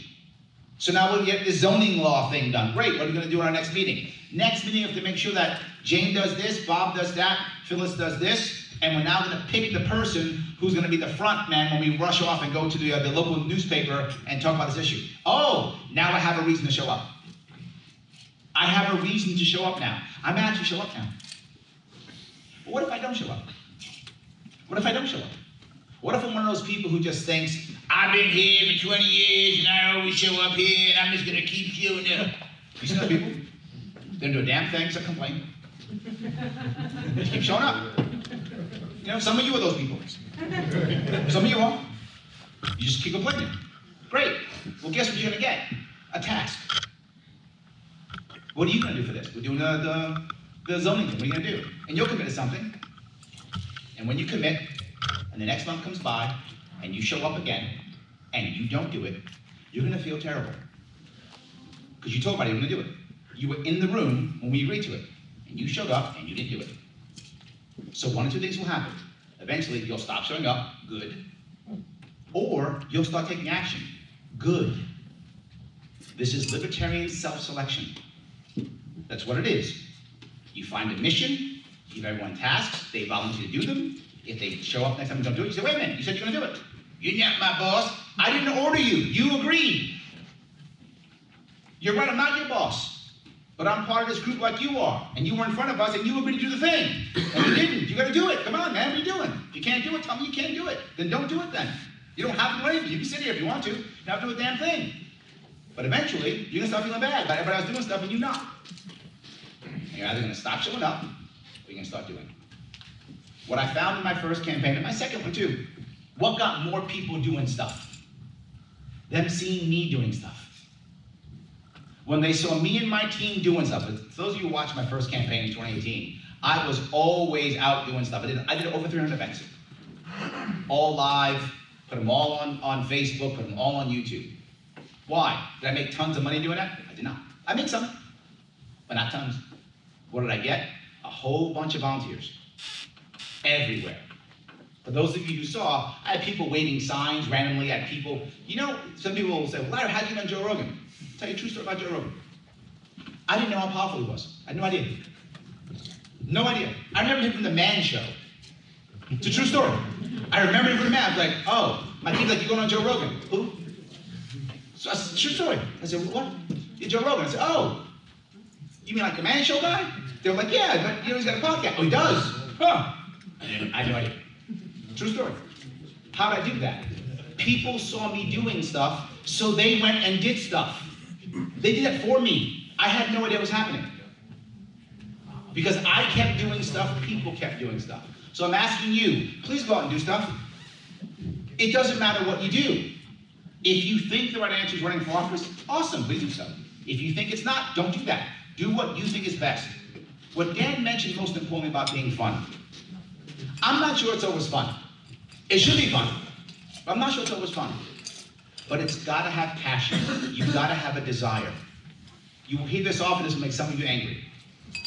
Jane, you gotta run for this office. Why? We got nobody. You gotta put somebody on the ballot. We got nobody. You ever hear that? Do not run. Do not run. It's a terrible idea. Why? Because running is also a passion project. So if you want it, run for it. And what does that mean? You say to yourself, man, all I'm ever talking about is Ukraine and national politics. Well, why are you running for city council then? You don't care about city council. You care about Ukraine. So run for something national. Why don't you run for Congress or Senate or something? That's going to get you up in the morning. Because running for office is brutal. Those of you who run it, you know. It is brutal. If you run for office as a libertarian, it will be unfair. You will have one hand tied behind your back. You will be disrespected constantly, and there is no recourse. Let me say it again. All of that will happen, and there is no recourse. That will simply be the way it will happen, and nobody will care. That's how it is to run. I'm not saying you shouldn't run, but accept that. Now you're going to do that, and you don't like what you're doing? What are you, crazy? You got to have passion for the thing you want to do. You hear me talk about New York State all the time. I know New York State back and forwards. I've crossed my state, I'm not joking, 5 times. I've been to every single county in my state 5 times. I go every single year. I love my state. I talk about it all the time. I know all about it. So I run for governor because it's passionate. I get up in the morning and do it. Even though I get the same things that I just said, I still do it. You have to find your passion in that. Hopefully that will be lots of joy. I hope Dan's right. I hope lots of fun. I hope it will be. Sometimes it won't. But it's got to be passionate. If you don't have passion, please don't do it. I'm going to talk to you about being chair and about being non-chair and about running for office and about supporting somebody. First, about being a chair. If you're going to be chair of your local affiliate, understand something. You are the center of that affiliate. You are the center of that affiliate. If you cannot be the center of that affiliate, do not run for chair. But we don't have anybody. Then you have no chair. And you have no affiliate. Do not be a placeholder. It's a waste of your time and money and energy, and you will turn everybody off. Anybody who would have come on will now walk away. You'll think you're full of crap, and you'll break it all. I'd rather not have an affiliate. I know some of you are going to be upset when I said that, but I'm going to tell you the truth. It's true. Be prepared to be the center, or don't do it. Don't fill a seat. It is not required. But Larry, we need branding. No, you don't. No one knows who we are anyway. You don't. That's a fantasy. We've been telling ourselves that for 20 years. We've been lying to ourselves for 20 years. That is not branding. But they need to see a libertarian about, but they don't care. If they wanted third party, we'd be a third party. They don't want a third party. They want to feel good. That's what Americans want. They want to feel good. So please stop pretending like they want a choice. They don't want a choice. They want to feel good. So you have to be able to be the center. If you can't, don't do it. Well, Larry, I can't be the center. I got stuff going on. I'm busy, whatever. Awesome. Can you support somebody being the center? Can you do that? And if you can, this is very important. This is volunteer. Stop lying to the people who are in charge. And many of you do it. Yeah, I can give you 20 hours a week. I can show up every Tuesday at 5. No, you can't. No, you can't. But he asked me, so I feel bad. Well, you just made him feel worse because now you can't show up on time. Be honest with yourself. Be honest with your chair. What can you give him? And if you're not sure, go down. If you think you can give your chair 2 hours a week, tell her 1. I'm not joking. Lie to your chair in that regard. Lie going down. And then impress her that you showed up twice. The worst that happens when someone's a chair, what they feel is the ultimate disrespect outside, and when you don't show up, they feel disrespected inside, and they have 2 choices: quit or stop being a jerk. Most of them choose jerk. You seen it? They get so disrespected and so angry, they become mean. They become nasty. Because they're upset, because disrespected. Why? Because you lied to them. Don't lie to them.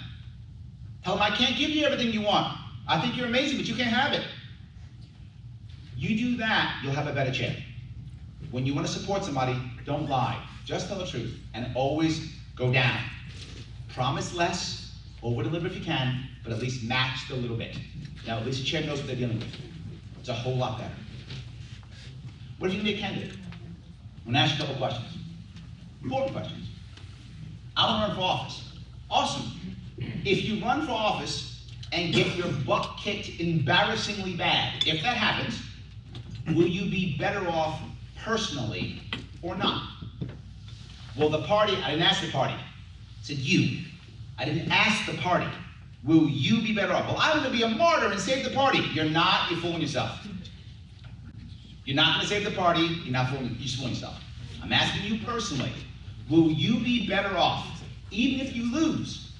If your answer is yes, you probably should run. You probably should run. And I don't mean that doesn't mean financially. I mean it's better for yourself. Will you be better off? Will you feel better about yourself? Maybe financially. I don't know. We have more friends. Whatever. However you measure better.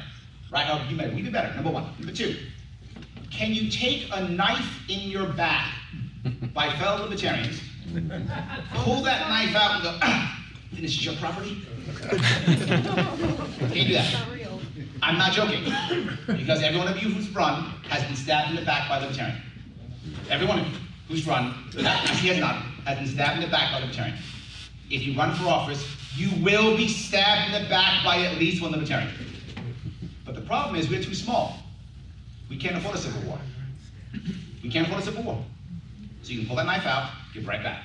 Here you go. Let's keep running. Can you do that? You say, no, I can't. Don't run. Don't run. If you can do that, run. That's awesome. We need that. Can you run a campaign when you know you will be constantly disrespected by everyone who is more establishment, even though they're idiots? I'm serious. You will meet politicians who you know are literally empty suits. Because you met them. Those of you who run, you've met them. They're literally empty suits or they're empty heads. You've met them. The people I met running for office, at least 1/3 of the actual representatives that I've met literally hate their constituents. I'm not joking. They actually hate them. They got money to make. They got grifting to do. You guys want, like, I don't know, roads and stuff. I got money to make. You're in my way. You supposed to be and shut up? That's how many of them feel. Can you accept you're going to be beaten by that person? I'm serious. Can you accept that you'll be beaten by that person? Can you accept that people who know you personally will go, I love you, but, and have some dumb excuse for not voting for you? Can you accept that? If you can, you should run. Dan asked who should be the pastors. I've just told you who should be. Can you do that? You can? Please run, we need you desperately. Because here's the biggest problem that our party has. Lack of talent. We have talented people. We don't have enough of them. We don't have enough of them. If this is a Democratic or Republican event, there's thousands of people in here. Thousands. They got lots of talent. Tons of it. We don't. We need more of it. So if you think you can be that person, please run. I would love you to run. We need more people to run. But if you can't run, it's okay. Because we also need teams. Lots of teams. Lots of teams. Mike showed it yesterday. His team he brought up, right? Showed it yesterday. We need teams. Lots of them. You might think to yourself, Larry, but am I really doing something by supporting a candidate? Oh my God, yes. I can't tell you what you're doing by supporting a candidate. Oh my God, yes. And just so you know my background, I'm just talking trash. When I first got into the movement in 2012, when I heard Gary Johnson speak, I supported Gary Johnson. Every time he came to New York State, I was there. I wrote checks for him. I helped him out, whatever he needed. 2014, we had another gubernatorial candidate, a guy named Michael McDermott. Sadly, he's passed away since then. I was his driver. I drove him around New York State. I wrote checks for him. I paid for his hotels. I did debate prep in Buffalo. I did everything. I supported. And he remembered that. It mattered. When Gary Johnson ran in 2016, I literally was his surrogate on TV. You probably saw me a couple times on TV. I was his surrogate. Sitting there going, and the governor was very clear. Governor Johnson has said, the governor was very clear on this. Gary Johnson was very clear on this. He said this many times. I was that guy. Literally leaving New York, getting on a train, heading down to DC to help raise money for him. On my own dime. Why'd I do that? Because support matters. Support matters. And now when I run, I ask people to support. And when I'm not running, what am I doing? I'm here supporting. Supporting matters. When you run, you're the center of purpose. The only people you're supporting now are your team. You're the center of purpose when you run. When you don't run, support those who are running. Because now they're the center of purpose. If you don't have anybody who's running, your chair is now your center of purpose. Support your chair to the best of your ability. Just don't lie to them. And don't lie to your candidates either. Can I get you to do phone calls for me? Absolutely. Mike, I love you, man. I'm gonna do all the phone calls. How many? I'm gonna do 27,000 every day. You're lying to me, man. No, you're not. You're not. You're lying to me. Stop lying to me. All right, do 2. Deal, 2. Deal, that's 2 I don't have. That's 2 calls I didn't have without you. I'll take the 2 a week. I will take that. But if you know you can do 2 a week, tell Mike you can do 2 a week. Okay, and do 2 a week. And when you give him 3 a week, he's happy. Because you gave him 3, you only told 2. So it still works. I know I'm kind of teasing when I say this, but it's important that you understand this. That you are not to order people around because you can't and you shouldn't. You're to motivate people to do things well because they should. And the Libertarian way is volunteerism, isn't it? That's what it's about. So lead like a volunteerist, not like a tyrant. And I know some of you who are in business think sometimes it's good to be a tyrant. I get it, and maybe you're right sometimes. It could be true. It's not true here. It doesn't work here. It doesn't work here. If you are going to be that person that you want people to follow, they have to want to follow you. They have to want to follow you. Here's the best part. If they want to follow you, they will keep following you.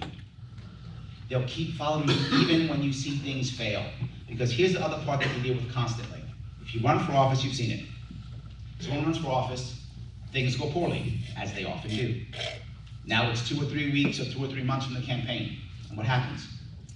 The campaign shuts down. They basically quit. Because now it's tough, and you were a tyrant, and they're mad at you, and never to stay. But if you weren't a tyrant, and it's voluntary, and you stick it out to the end, they will stay in that foxhole with you. They will, till the end. They'll stay. And how do you build a team? How do you build a real group of people that will stay with you? It's not through success. That's easy. It's through failure. If your team fails with you, they will stay with you in the future. And when you ask them for something else in the future, they will do it. And when you ask them, or they ask you, you will do it. This is how we build this movement out. And there is a glory that some of you may not realize. I hope I'm not being too serious for you guys. I apologize. I could tell more jokes if you want. But no, I'm sorry. Dan told like 75 jokes. I thought I'd be more serious. So the thing that's more important is, if you look at our movement right now, why am I optimistic about New York or any place else? There's a reason. Okay. If you look back 10 years, those of you who've been around for a while, what usually happened? Somebody runs for office, they lose, they go away. That was the norm. That's not true anymore. We are running, we're still losing, but we're staying. And we're keeping our teams together, we're keeping our people together, we're sharing knowledge with each other, we're growing. We're not just packing up and leaving, we're staying. That's happening more and more and more, which means now we're building institutional knowledge that this organization needs. And we're seeing it more and more and more. I'm still here, Spike's still here. I got a Route Step shirt from 2018, he's still here. Yep. Right, so he's still here. We're all still here, right? We're not winning, we're not running, losing, and walking away, we're still staying here. And that's the most important piece. Staying power means now I trust you. Now I trust you. I remember Larry was here a couple years ago. I remember that guy. Okay, yeah, nice. Trust me, I see me more, right? You keep doing that, you will see things get better. So I'm not talking a lot about that. I hope that was interesting enough. But the last piece I'll bring up is a lot of us are worried about what's going to happen in 2024. Should we be running top of the ticket, bottom of the ticket? What should we be running? Here is the number one thing to remember. They're both important. Why are they important? Top of the ticket matters because it has the best chance for press, least chance of victory. Bottom of the ticket's the opposite. Least chance for press, best chance for victory. So if you're running top of the ticket, once you get all the press you can get, your next job the year after is to support the bottom of the ticket so they can get that press you got, and now they can actually win. So we win at the local by running someone popular at the top of the ticket. Does that make sense? That's how we win at the local level. Now, Larry, how do you know that? I'm gonna tell you a story that's gonna make some of you happy, some of you sad. 2018, I got party status for New York State, Libertarian Party. Yeah, I was happy, awesome. First time ever, I was happy. Well, that was nice, I got lots of press, lots of people saw who I was, I raised $500,000, all good. But I didn't win. What did I do? The next year, which is 2019, I traveled state again, and I supported a bunch of local people running. Now, what happened is the press started showing up to my events. Why? They remembered me from 2018. So I had a connection, I could call people, local affiliates would show up, the local ABC, whatever station would show up, local Foxes would show up, and then local outlets get pressed. My people who gave me money would follow me, they'd give money to this local person, they'd raise money. We had 107 victories in 2019. Yes. Woo! We went from 0 libertarians to 107 in 1 year. That's massive. And New York State said, okay, no, you can't do this. And then decided we're gonna change the rules and wipe it all out, and they did in 2020. So we lost everything. So sadly, I don't have any good, that's the bad news. The good news is, what I said works. That's the good news. The bad news is, if it works too well, the state will crush it. That's the bad news. So maybe I should have got like 106. Maybe that was the right number, I probably crossed one too much, and I got crushed. So find out what your number the state will allow you to survive with, and then do that, I guess. Whatever. But anyway, the point is, I'm not joking. I try to practice what I preach. You should do that too, right? You have to be the person that you want others to be, even after they stab you in the back. Let me repeat that. You must be the person that you want others to be, even after they stab you in the back. Because they will. This is politics. It's how it works. We think we're better because we're libertarians. We are, but we still stab people in the back. That part we still do. So I want to say thank you very much for listening to me talk. I appreciate it. Thank you all. I am happy to take any questions or comments that you might have. Please, go ahead. Yes, to be the very odd thing, he's also the North Country. For those who don't know, New York is a very rural upstate and very urban downstate. And one part of New York State is called the North Country, it's by the mountains, and it's like very sparsely populated. In fact, New York State's diversity. Our biggest county by population is Brooklyn, 2.3 million people, one county. Our most sparsest one is Hamilton County, up in that area, 4,500. Yes, massive difference. Yes, so the advantage to that is, I did something, and some of you who are running might think about this. How in the world can you get press if you're running, say, in a statewide election, something like that?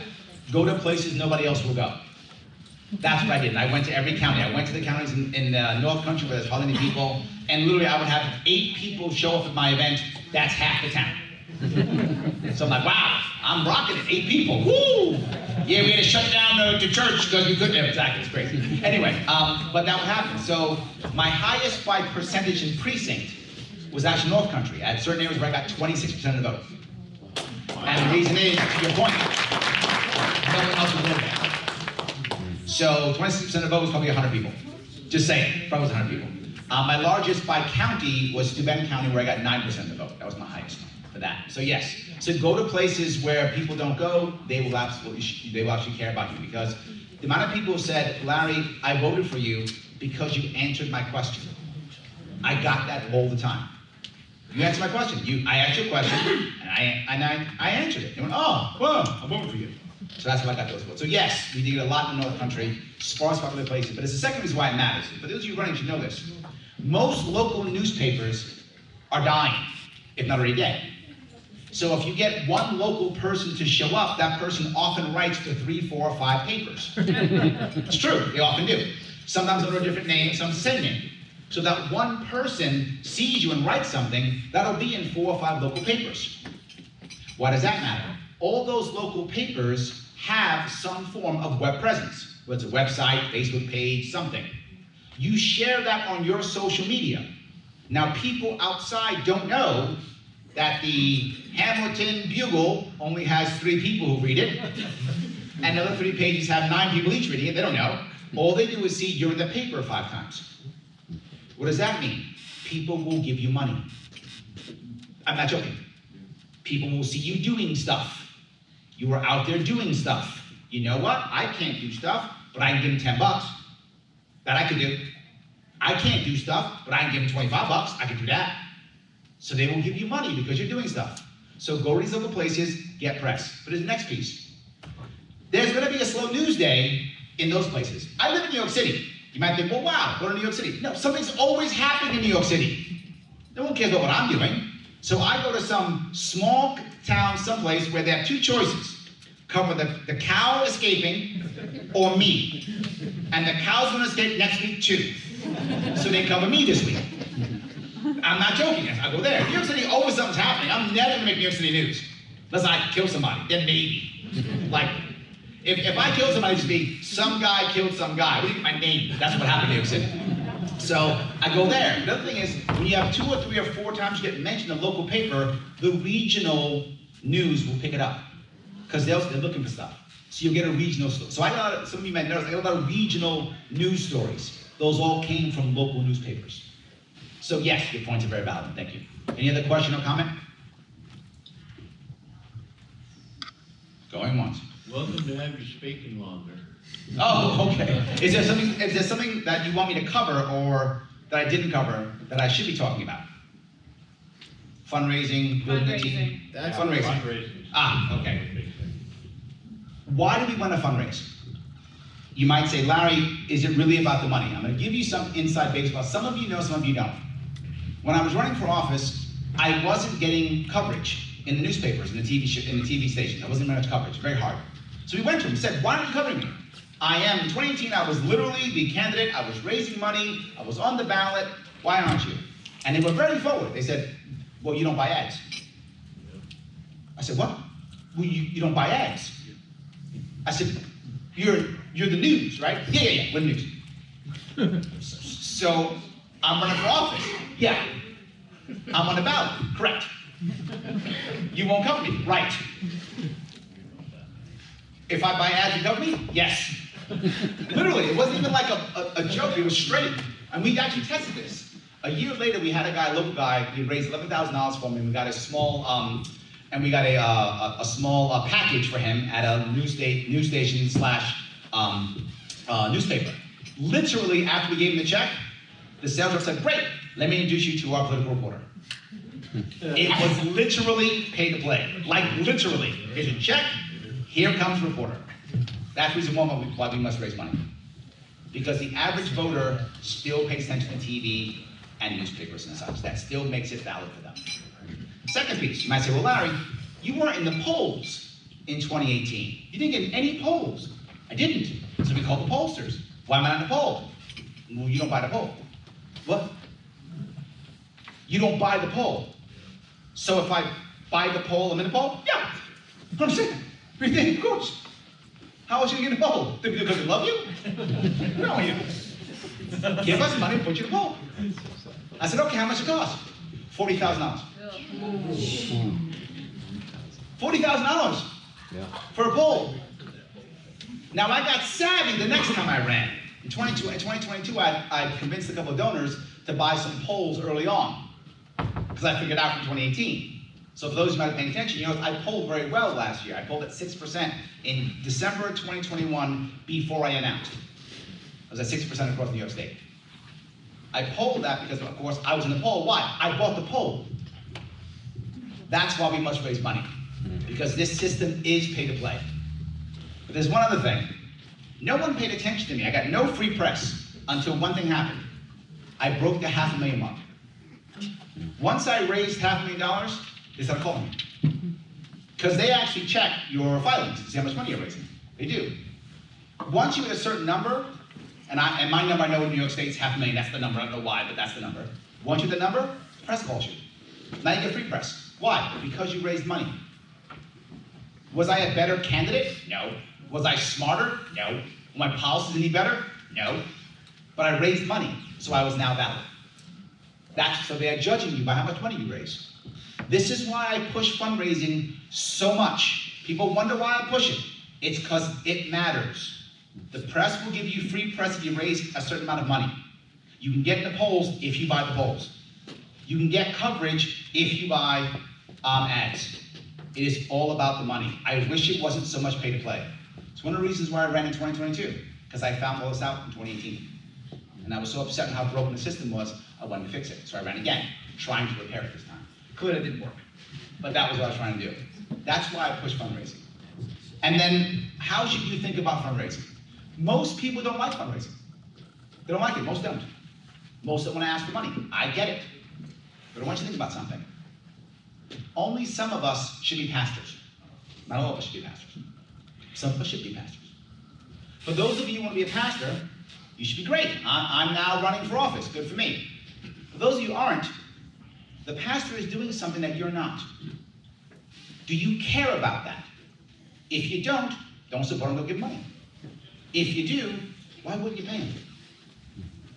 They're giving you value, aren't they? If I'm running for office, I'm not now, but if I was, and I was running for office, and I'm going to push the message you care about, I'm going to say you want, that you think is valuable, I'm moving something forward that you think is important, why wouldn't you want to give me money? If you don't have money, why wouldn't you want to give me time? Why wouldn't you want to share my stuff on Facebook?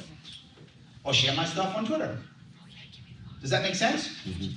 And if you're running for office, you should think that way. Are you doing something that's valuable? If you're not, why are you running? And if you are, be proud and tell people, look, I'm doing this thing. Do you care about it? They go, no, I don't care about it. Fine, don't give me money. You don't care. But if you do care, give me money. If you are the chair of your local affiliate, we're organized Libertarian Party. Nobody cares. We're going to fix that zoning thing. Oh, I care about that. Good, give me money. Because you care about the thing I'm doing. What you must be realizing is the purpose that you have has to be a purpose that people care about. If they care about that purpose and you care about it, they should be happy to give you money because they care about the thing you're doing. But if you're not doing anything, why would they give you money? So when you're thinking about raising money, realize that you are bringing value. If you don't think you're bringing value, you probably shouldn't be running. If you don't think and believe you're bringing value, you probably shouldn't be the chair. You have to think and believe that you are bringing value. If you are bringing value, people should be happy to give you money. You should think of it that way. If you think of it that way, you can raise money. Does that make sense? Did I cover the fundraising well enough? Yes? Good. Just to be clear, so our pastors shouldn't be on some off-the-wall libertarian shit, but on something that fundraisers care about, with people who donate. Correct. Yes. Yes. Unless you're in front of that audience. Fair enough. Right? If I'm in front of an audience, for example, I would go to vape shops, right, in New York State, because New York State, I don't know if they have it here, New York State is destroying the vape industry. They're just destroying it. So go to vape shops. So I talk about that. That's very niche, right? If you're not vaping, you don't care. But if in a vape shop, I'm talking vape issues, right? So I only want to be in the niche world if that's where I am. Then speak that stuff, and they love it because there's nothing wrong with single-issue voters, right? To be clear, when it comes to raising money, you basically have 4 types of people who will give you money. Basically 4 types. You're the type of person who is a heavy hitter donor. That person can give you $5,000, $10,000, a heavy hitter donor. Good for them. For that person, what you're doing is an investment. It's an investment for them. They write a check for 5 or 10 grand. That person is an investment for them. They don't do it because they love you. That's the reason why. They're doing it because they see an investment. What are you giving them long term? Well, that's you, so you're growing. When I ran in 2018, I had a lot of people who gave me over 5 figures. One of the things I told them is, I'm building out a libertarian policy library. And they were like, my God, we want that.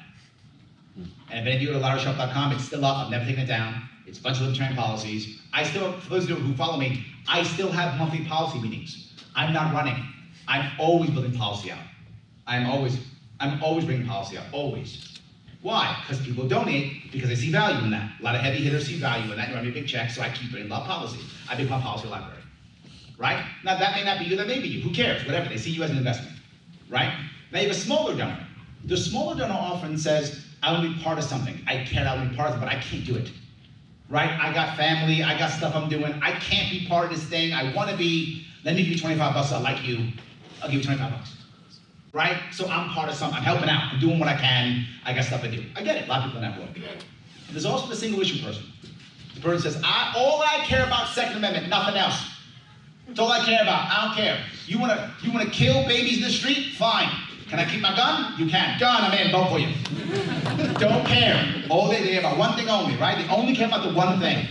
And to Dan's point perfectly, we often get mad and go, but you gotta care about everything, and you gotta hate schools, you blah, blah, blah. No. We're good on 2A? Write me a check. We're good. We'll talk only about 2A, and you write me a check. We're good. No worries. They don't have to be on every single thing.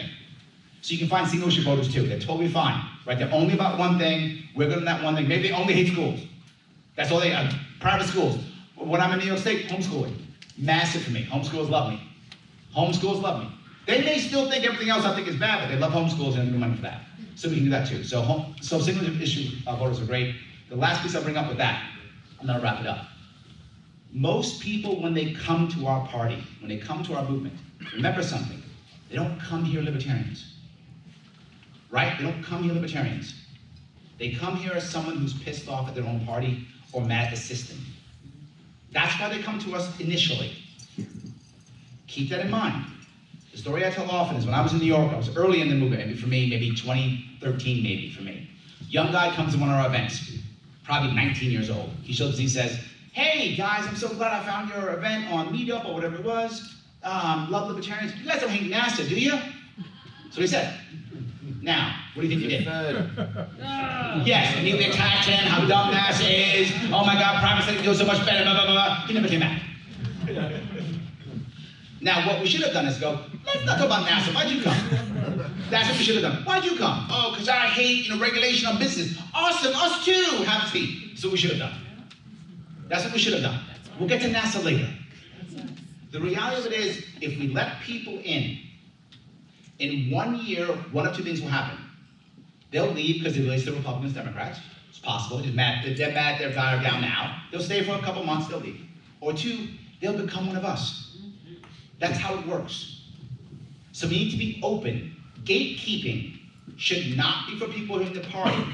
It should be for people who want to run for office. Two separate things. Two separate things. When people say things like, do you want, someone like, I don't know, do you want Tulsi Gabbard to join the Libertarian Party or something like that? I'm like, sure, she can join. I don't want her to think she's going to show up and be our queen. I don't want that. But if she wants to show up, she wants to eat our dirt that we have to eat every day. She wants to be in the trenches with us for a year. She wants to support a couple candidates, come to some events, meet some people. I'm in. Join. Happy to have you. Happy to have you. Gatekeeping should not be on people joining. Only on people running for office. Because once they run for office, now they represent us. Right? That's different. Once they run for office, they represent us. They can join all day long. Happy to have them here. Come here, speak, do whatever they want. Because if they come here, and one of two things will happen. They'll either be here for a couple months and go, you know what? No, and they'll leave, but we'll keep some of their people, because some of the people are going to get it and stay. We'll keep some of them. Or they'll go, you know what? I found my home. I'm in. And they'll stay. Either way is a win. Gatekeeping, not for members. Gatekeeping is only for those who are running. Guys, thank you so much. Appreciate it.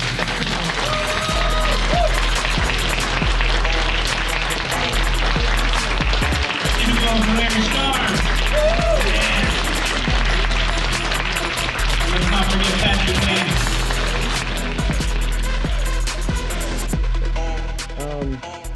Where are we? We're here at the Libertarian Convention in North Carolina with the great onion salesman of New York, Mr. Larry Sharp. That is me. That is me. I'm doing well. Thank you. So what brings you out to this convention? I was asked to come. Generally speaking, that makes sense. When I get asked, I tend to show up. I used to do a lot more conventions. I used to do maybe 10 or 12 a year. Now probably about 3 or 4, only because I've been running and recovering now from my last ass whipping I took last year. So probably next year I'll do a bunch more again. So I try to keep doing conventions because I want people to know that I'm still out there. I want to help out. You see, I raise money, all those things. So when you get knocked down, do you get back up again? I don't have a choice. I have been knocked. I would say this: if you're going to run for office as a libertarian, the odds are very high you're going to get your ass kicked. Yeah. You got to be able to get back up and keep going. Because that gets other people to follow you. Yeah. And that's the critical piece. I want others to be that way, so I have to be that way, right? I always say I can't point my finger at you unless I point my finger at me first. And I love pointing my finger at people. So that means I got to do a lot of pointing at myself first. Yeah. I have to do it so I can point my finger at those. Absolutely. So after this last campaign, what does getting back up look like for you? Like, what is the next step? Yeah. Right now, what people did not understand is me not getting ballot access in New York last year means there will be no ballot access for any independent parties in New York State ever again. So the Libertarian Party will never have a 50-state ballot access again, neither will the Greens, Forward, nobody. It is literally impossible at the moment. Yeah. There's one person who can do it. That's the guy I talk to right now. So my goal is in 2024 to raise $500,000 by April of next year, 2024. Give me about a year and a month to do so. If I can do that, that'll be enough money for me to both get the signatures required to get on the ballot and then promote enough in New York State to get the required votes in November to give us ballot access for both our presidential nominee in 2024, plus all the local people who run in 2025, and if I want to run again in 2026. Because I've learned last year is it is impossible in New York State to both try to get ballot access and run a campaign. Yeah. You must do one or the other. If I can get ballot access 2024, I have a chance of running in 2026. Gotcha. Do you have hope for New York just as a concept at this point? No, to be Really? forward with you. Something to remember, New York has been ranked as the least free state by Cato for 5 years or 4 years running. And we're getting worse. We are losing 300,000 people per year at least. In 1 month only, 6,000 New Yorkers changed their license registration to Florida. That's 200 a day, just Florida. Doesn't count Texas, Tennessee. Yeah. They're leaving in droves. And we are only getting worse. Like, it's not like we're learning and going, oh my God, it's getting bad, let's make things better. No, they're leaving in droves, and we are worse than we've ever been. We're still bad. We're driving the state into the garbage. If we're not able to get a third party, there's no hope. The Democratic Party in New York State runs everything. A Republican has not won any statewide election in New York State in 22 years. Yeah. There's no hope of any change with a one-party system. So if we get a third party, we can make change. How do I know that? The governor of New York, when she won her election and her inaugural speech, she used my talking points from my website. So that means that she knows that New Yorkers heard me. So she used my talking points. She's not going to do anything I said. Nothing. She'll do nothing I said. Right. But she used my talking points. It means her people said, what can she say that makes sense? Let's go on Larry Sharp's website, pull his stuff off, and put it. And literally, word for word, it's like she was reading my website. Yeah. So we can make impact with Larry, it. I hate to interrupt you here, but I'm getting a hand cramp because No worries. I committed to this handheld thing. I told you and, not to. You didn't it didn't listen work. I did not listen to you. You didn't listen to me. It's Listen to true. listen to your elders, kids. Yes. Absolutely. So no, go ahead, please keep going. No. I interrupted you. No, all I'm saying I've is, adjusted my cramp now. all I'm saying is the only hope I have is third party. Yeah. The Republican Party's broken in my state. Yeah. They're not going to do anything. So third party, we can do something. If not, if I can't make change by 2024, New York is a lost cause. So would you leave at that point? Yes, I would. And I've been in New York my life. I love New York. I'm born and raised in New York. And Ultimatum. He's giving you an ultimatum. 2024, I got to go. Yep. Get your shit together, guys. Yes, Come on. got to go. Well, any final thoughts for, I don't know, just the future of the country or the Libertarian Party, probably more specifically, since we're at the this convention. What's the path forward, and what have you seen that is working? Well, I actually have some hope for the party, believe it or not. Yeah. I do. And I have hope for the party because I mentioned it in my presentation earlier. I'm seeing people stay, right? People run. In the past, if you go back 10 years, people run, lose, you never see them again. Yeah. Now they run, they lose, but they stay. And we're learning that institutional knowledge is required in any organization to have success. You learn from your failures, you grow from your failures, you build your teams from your failures. Yeah. And people keep seeing the same people again and again and go, oh, that guy's real. Oh, she's real. Okay, I trust her now. I trust him now. Our party's starting to do that, and that's, I think, a good sign. But the next thing is, I am seeing people who hate the other. Like if you're a Democrat, you hate Republicans. If you're a Republican, you hate Democrats. But I'm not seeing that hatred against us, right? I'm seeing, right now, Republicans more than Democrats try to manufacture a hatred of libertarians. Yeah. Right? Through their media, oh, libertarians are bad, they're terrible, trying to manufacture hatred because it doesn't exist. Right. So we have a very good chance now, so I hope we can take advantage of it. Absolutely. Larry, thank you so much for your time. Thank you for letting me, introduce you and speak before you and all that fun stuff. It was a great time, and you flowed nicely right out of mine into yours. So there we go. Beautiful. Thank you. Keep up the great work, sir.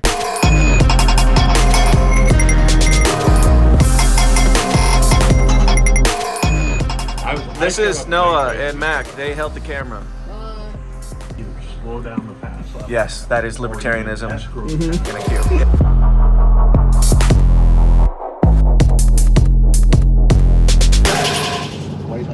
So guys, I just got my Uber back to the airport, and you're never gonna believe this.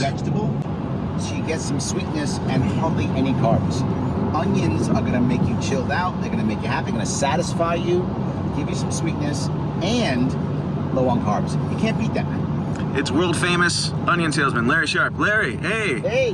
Good to have you in the Libertarians in cars driving to the airport. I love that. That's an awesome series. We should all watch it. Rob is also here. Rob has been awesome this weekend. How's it going? Rob, thank you so much for everything you've done.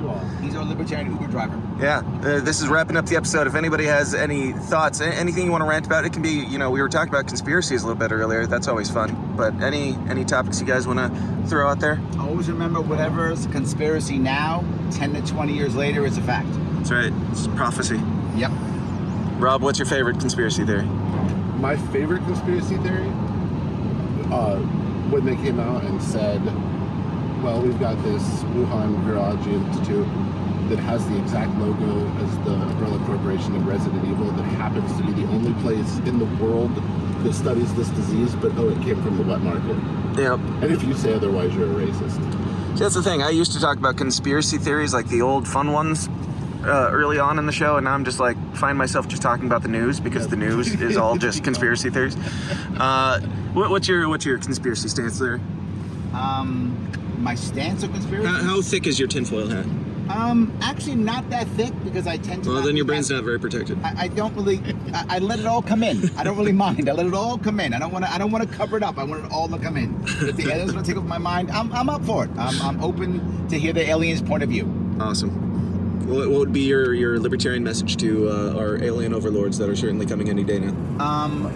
When they say take us to your leader, I will say yes, as long as you are violent when you get there. And who would you take them to? Every single leader. Awesome. That's it. Guys, thanks for this. Thanks for the ride. Thanks for watching, everybody. I can't turn my camera around because I'm a boomer, but this is the end. Goodbye.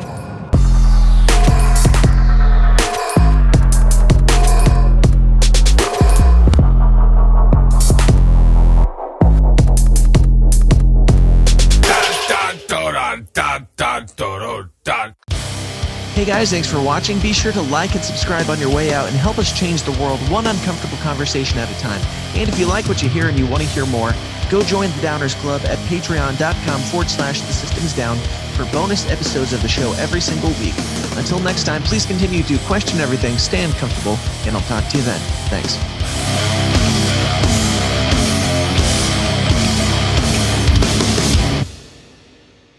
This has been a Goulash Media production. goulashmedia.net. This concludes our broadcast day. Click.